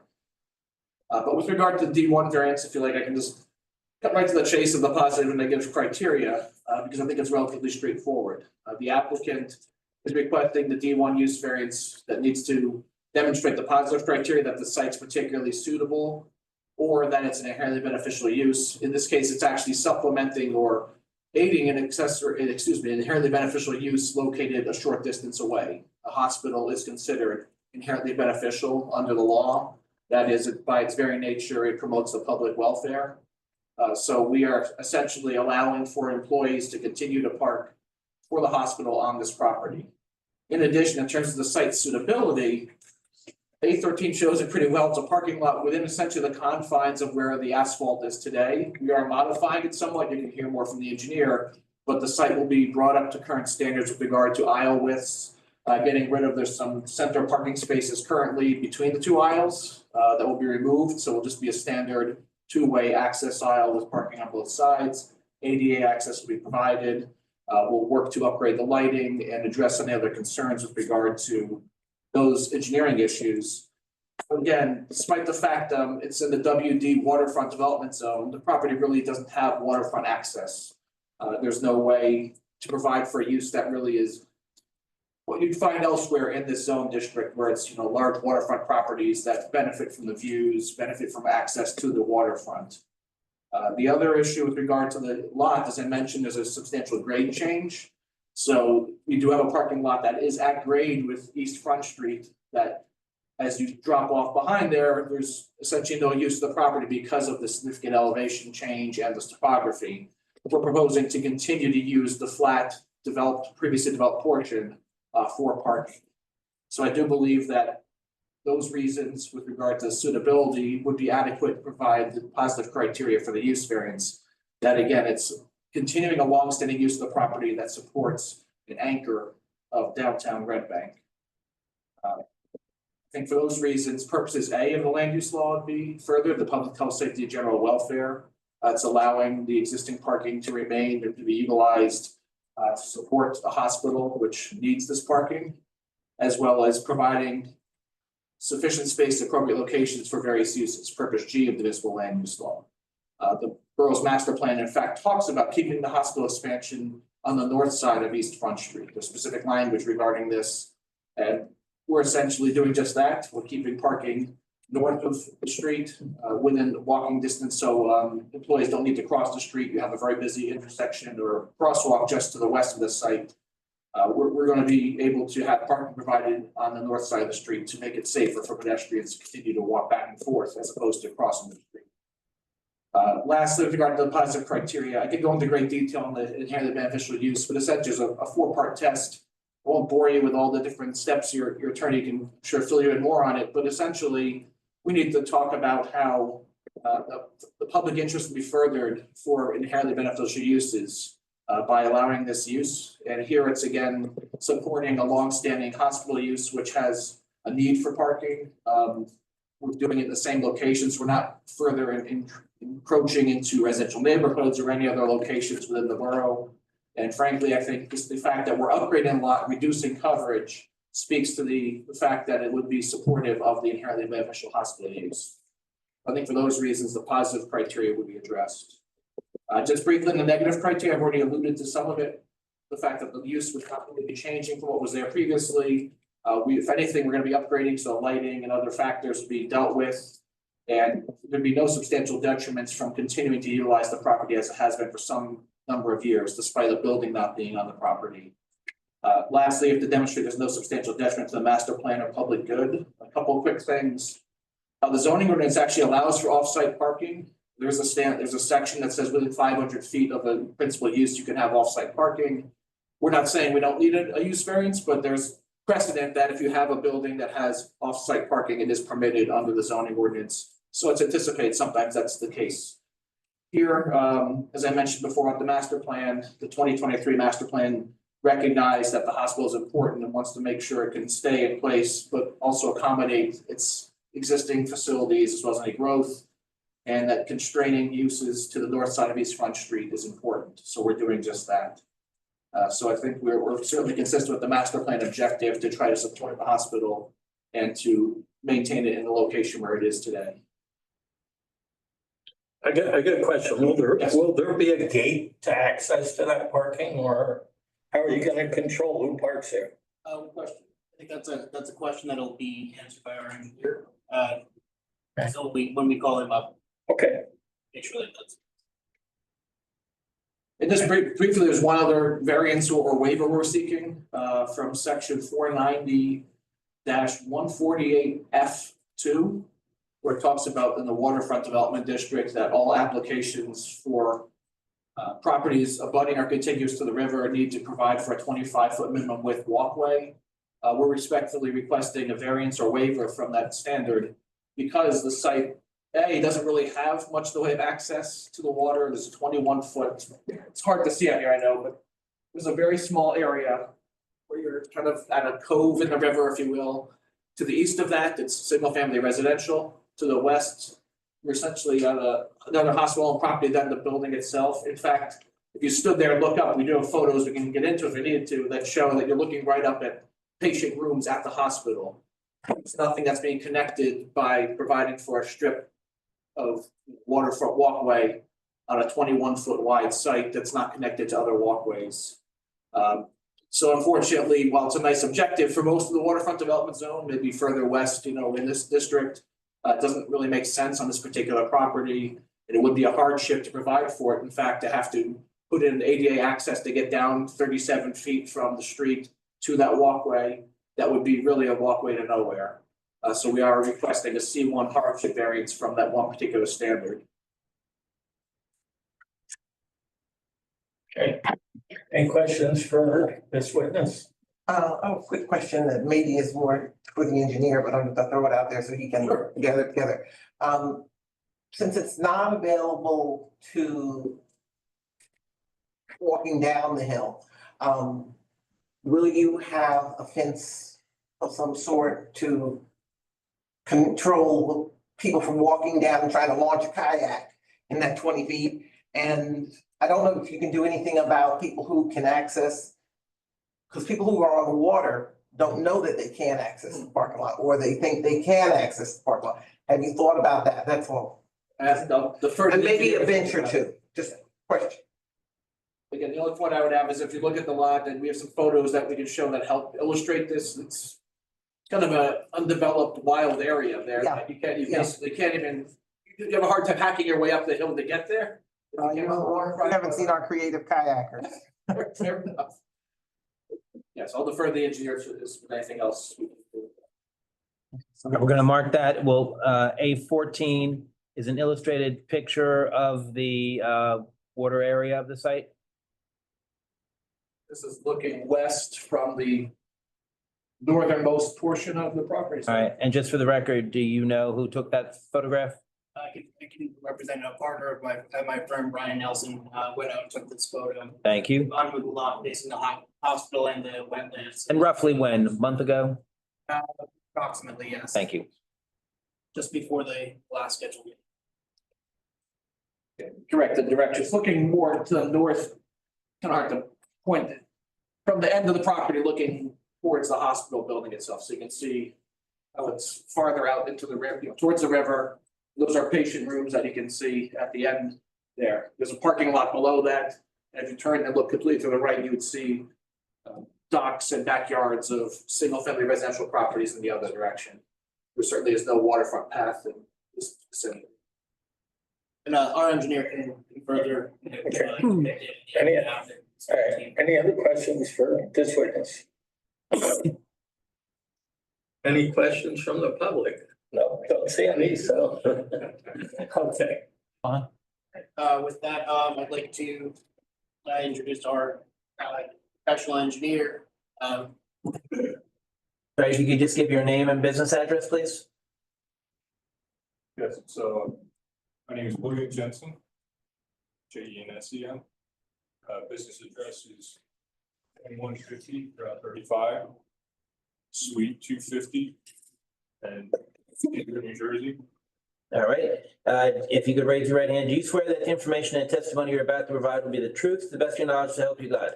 Yes. Thank you, and just for the record, you're testifying tonight in your capacity as a licensed engineer? Correct. Thank you. Professional engineers.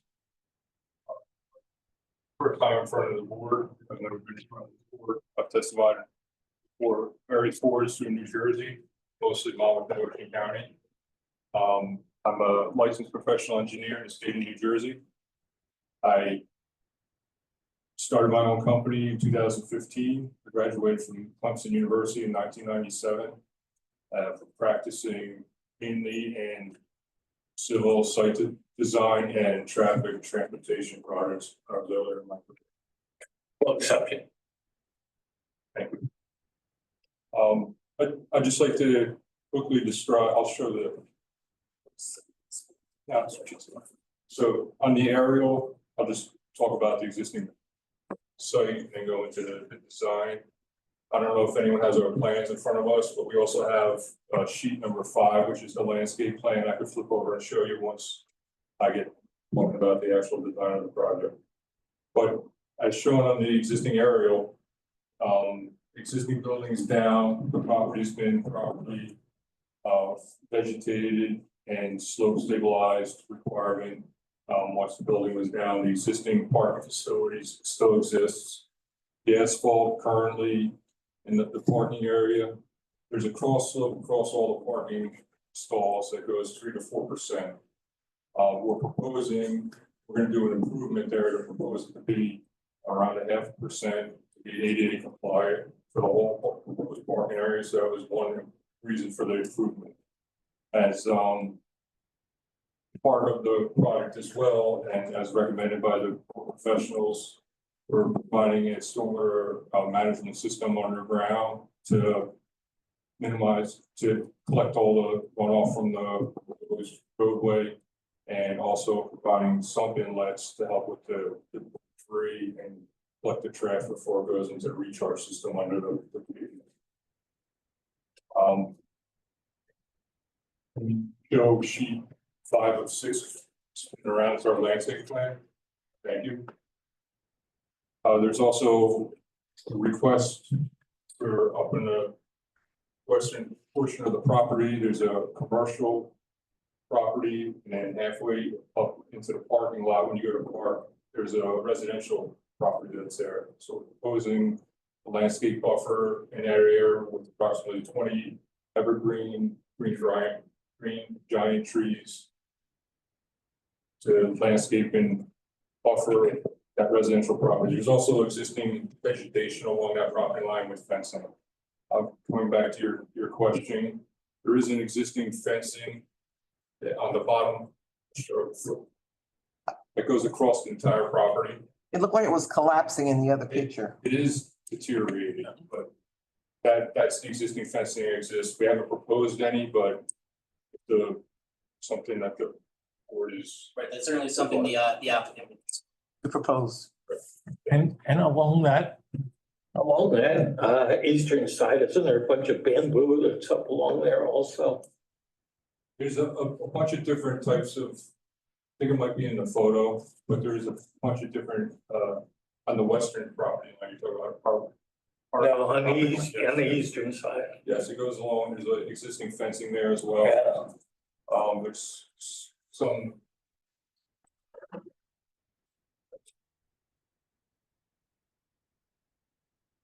Well, Martha, Bellini, what are we up to? 8:14, so 8:15 is next. 8:15, and what 8:15 is an illustrated picture of the site taken by Brian Nelson Brian again? Nelson, it's the parking area looking to the east. Thank you. I was down in the parking lot the other day checking it out. I live just around the corner, so. Yeah, and in this photograph, you can see the residential, the white structure is the residential property. The large mature trees, and there's some other vegetation that goes down the hill along the property. So that would be the area. What's the address of the residential of the house?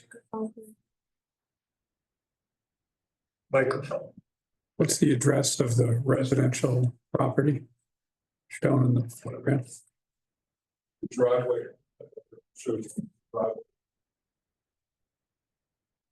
Driveway for that property comes down here, right along the eastern property line. And as it crosses, there's also a fence line that blocks out the commercial property here, and it enters right into their driveway there. So there's a driveway there. I think it's 109.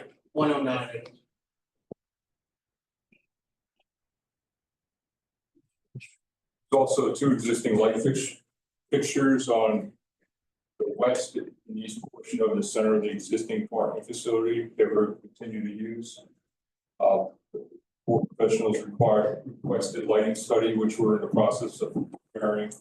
If it finds that there's any additional or supplemental lighting required, we would add that to the requirement, meet the ordinance requirement. Again, are you planning a gate to this parking lot? So there is no gate proposed as part of this project. It's purely private for employees, and each employee will know who's allowed to park there. So, and it will be pretty much full every day, so it's not like you have to worry about public coming in and out of there. We could also put signs in the front that say private parking required by the board. Just to be clear, this has been used as employee parking for approximately 2 decades without issue, and I don't believe, to the best of my knowledge, there was ever a gate at the front of the site. Will it be employees that are shift working around the clock or administrative only? I'm curious because if there's going to be shift changes at 11 o'clock at night or with the new shifts, something else that might change it with the foliage change, the lighting spillage change, that may change it once it becomes an official parking lot and your shifts are working. Right, I'm not sure that we have any designation for which employees are going to be parking there. I can tell you it has been used by employees for 20 years. But you don't know if it's been used for night shifts and early morning. It will be used the same manner that it has been. That it has been. So, okay, so the residents in that single family home would be aware of the shift change if there is one. Yes, and we're also proposing all of these plantings to provide a buffer between the residential use. Just to confirm, there will be evergreens, so there Right, will be. like- green giants. What will there be a no fence put up, or I think there's kind of fencing that's like, That's not something that was proposed. I can certainly see if that's something that would be considered. But as of now, no fencing is proposed. And one last question regarding the two handicap parking spaces will be ADA compliant. And also the front currently where the sidewalk comes across our driveway access point, I believe there's sidewalk steps up and steps down. We will be making that ADA compliant as well, so we have a full ADA compliant walkway that goes across our property, across our proposed access driveway, and then continue down towards the hospital. The detailed design of that will be submitted to the professional for review and to meet the ADA requirement.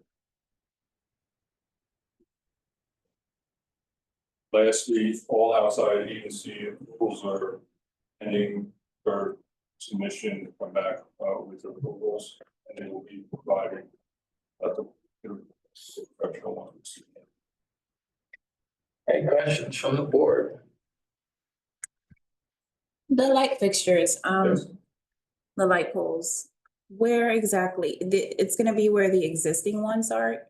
So right now, the existing, you see where the existing light fixtures are? Right. Those are all that's proposed until we get the light study back, and if it determines that additional light fixtures will be required, it would either be. Have to go to the front, towards the front of the property or towards the rear part or the parking facility.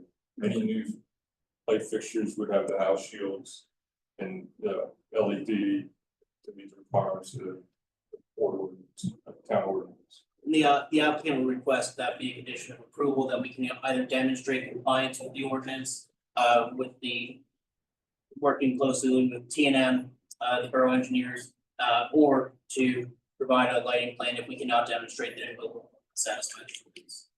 Thank you. And I'm sorry, what did you say, that if it's required, the additional lighting fixtures would go where? The additional light. Based on my preliminary review of it, it would either go towards the west to the back portion of the parking lot. Or towards the front corners. Thank you. The existing light fixtures are pretty much in the dead center on both sides of the parking lot. And I think either way, you said it's not gonna have an adverse impact, no light spill over onto the adjoining uses. Any new fixture would have the house, you could call it house cutoffs. I believe that's what they're called. They're house shields that keep spillage from going over on the property. Well, the only thing I think that you could consider as a must do is fencing along the existing with the residential and the side where it does have the drop to the river. I think that fence looks like, I mean, put that up again, Yeah, the chain link, it's pretty bad. yeah. So things, That's along the river though. Can't even see that. That's the existing chain link fence. be something to consider, have Applicant would review. agree to Yeah. to the fence as a condition of. What kind of fence? How do you want? The existing fence is chain link. And there's a section where it's board, or is that no longer there, like towards the end? Would you suggest the fence be board on the side that faces the residential property and then chain link towards the back? Not if they're putting in the arborvitae. I don't think you need that. You know, once they mature, trees will be better than the board fence, you know, maintain that. And something more sightly than those white big concrete things they have at the end of the parking lot now. So right now, that's 100% for safety. I know. Yeah. But it's pretty disgusting. If we get approval, those will be gone, and there will be a lovely new parking lot. And I'm sorry, what is that, Ray, that's gonna be removed? The cinder block. Barriers. Got it. Jersey barriers. And just for the sake of the board, so I know we brought up, the planner brought up the special requirement in the ordinance that requires for property owners that are requesting site plan approval to provide an access easement. So it's not that the borough is asking for the applicant to build a walking path, but just to provide that easement should we decide to do something with that, with a path, that easement is provided to us. So it's just the access easement that we're needing, not for the applicant to build something. For the 21 foot The 20-foot at the base. wide. Yeah. Yes. 25. 25. 25-foot access. Yeah. Right, so that is something that we are going to be requesting a waiver for, as you can see, Bill, maybe you can explain, that for your portion of the site for the 25 feet. It's just a 25 foot just across the back. Yeah. So on this area, this would be the area that we're talking about in the back here. That's deals with tide movement. I'm not sure if it's.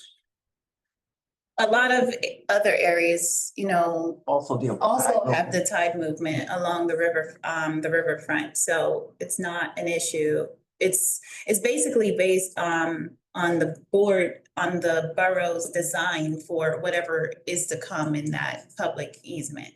Whatever future plan that is, but A river walk. the river walk or whatever type of enjoyment, but we understand that the terrain and the grading is difficult. I've just walked on Sunset, the incinerator site on Sunset Avenue, and there's parts where it drops immediately and there's times when it slowly grades down. So I understand that it's a difficult terrain, but that is something that the borough has placed in an ordinance, especially for the waterfront district and the other districts that abut the river, Swimming River and in Navesink. And I understand your concern about that the sloping and again, the terrain is difficult, but that's just for future planning for whatever the borough has in store. Yeah, so we're not asking you to build anything, we're just asking for the easement. Right, and that's not something that we are seeking a waiver for that, just.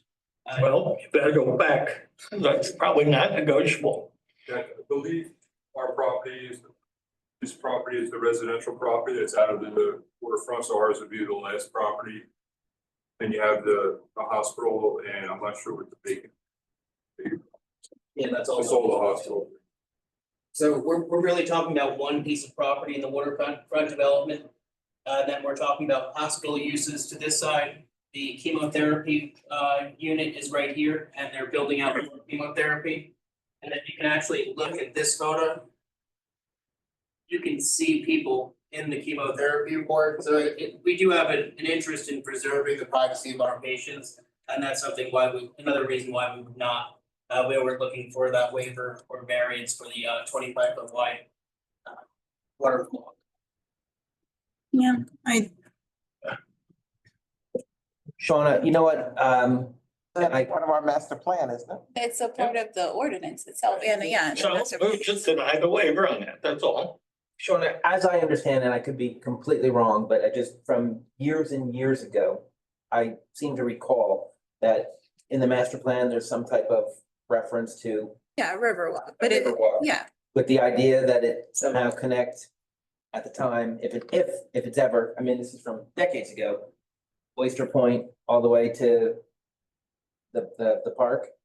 Yeah, to the park, but it, It's any property that abuts the river. yeah, And my understanding, and again, for what it's worth, is I think that in the borough's master plan, the concept was if it ever comes to play, presumably they didn't want to have to spend a lot of money acquiring all these by sites, yes. condemnation, all the easements. And that's what I'm assuming is Right. Is that right? Yeah, that was the point of this, this ordinance,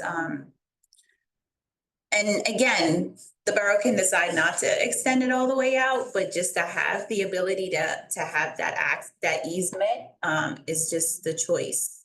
But I understand that you would like the privacy of the patients, and we respect that, but, it all depends on, again, the design, if there is something that to stretch all the way across.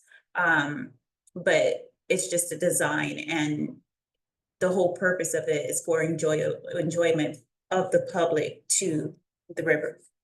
No, we understand. And Shauna, just out of curiosity, I think usually the hospital goes to the planning board, right? Yeah, well, because this is It's a use variance. it's a use variance, but the hospital is in its own district, the Oh, okay. MS zone, and this is actually in the WD, so this is outside of the medical services zone. So I didn't know this, but I mean, just because they've gone to the planning board, have they ever had to give the easement for the other part of the hospital, or that's never really come into It play? depends on when that ordinance was, I think when they put the cyber knife in, they did. yeah. The the fence, chain link is fine. You pass that, chain link fence is fine, I'm sorry. I think that. Yeah, chain link is fine. Okay. They make it black chain link.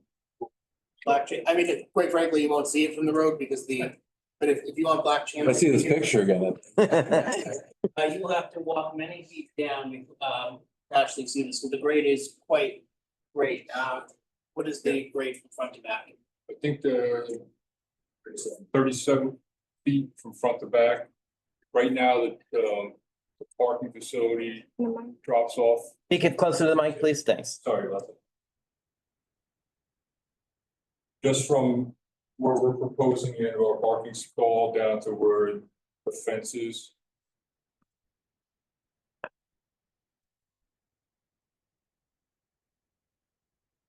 It's the 15 to 20 feet. But the black chain link, 4 foot high, would that be fine, or? You could go up to 6. Does that look like 4 feet? That's existing. Is the existing one 4 feet? It's higher than 4 feet. I just wanted to know. What'd you say, Shauna? I think. I mean, you could go I up to think whatever 6, that so one- it's in the rear, so you could go up to 6 if you want to. I'm okay with it. If there's gonna be an easement and you don't want people walking back there looking in the windows, then you want a 6-foot fence. Just as long as it's not within the easement, where the easement is, yeah. I expect if it is a condition of approval to have the fence replaced, we'll replace it most likely in the same spot. I don't know if you can see on the plan, but that's in approximately, I think 30 feet from the back of the parking lot. And then, Mr. Chairman, just one other this is probably a stupid academic question, so for the attorney or the planner. There's been no merger of the lots, right? Because the hospital does not own the adjacent lots, you got the single family home and then. So, no, there has not been merger, so this is owned by Riverview Medical. This is Riverview Medical Center, this is Riverview Medical Center, this is another entity of the hospitals in which there is no merger. Okay, good.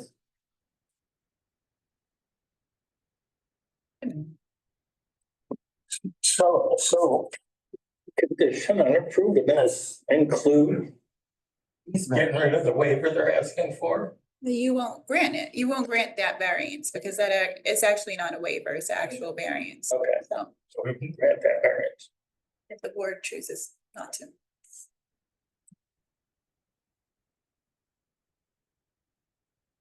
Can I have a couple minutes? Sure. We could take a break. 2-minute break? We could take a break. Yeah, could take a break. We will take a 5-minute break.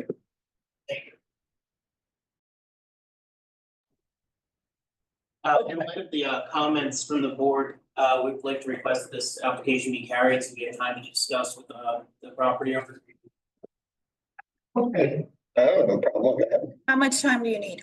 20 minutes on. I mean, I can have you at the next meeting, the 16th. I have a large application on that night, but I can put you on first depending on how long you need. Could you put us on that application or that meeting date and I'll reach out to you if that date's not going forward. Okay. What is that date? That's the 16th. And then after that, it is the.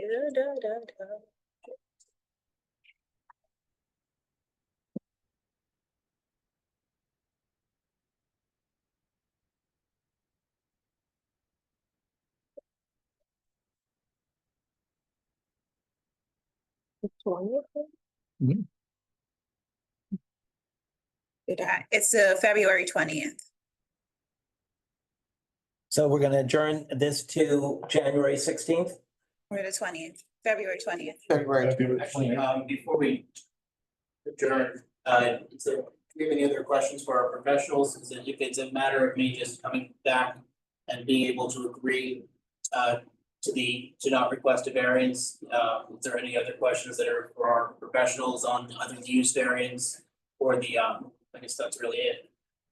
Any questions from the board? Any questions from the public? Any comments while we're at it? Oh, okay. Yep. So we're carrying it to the 16th? Yes. February 16th is fine. But I think, Mr. Chairman, what the attorney was asking is, I'm assuming he's coming back without his witnesses. Right. And so that's okay. I think that's a wise choice. Well, it should be an easy one. Either you're not gonna go for it or you are. January 16th is fine. Okay, so just for the record, you consent to January 16, 2025 at 6:30 PM. No further notice. And then there's no one here, but just if there is anyone here from the public or they're listening to the tape, please come back January 16, 2025. We have the applicant's consent, and we can have a motion to that effect. I'll make a motion, carry it to January 16th. Second. All in favor? All in favor? Aye. Aye. Well, Great, Thank thank you. Good night. Motion to adjourn. So Make a moved. motion. I'll second. Who was second, Sharon? Sharon, yeah. No, take them. All in favor? Aye.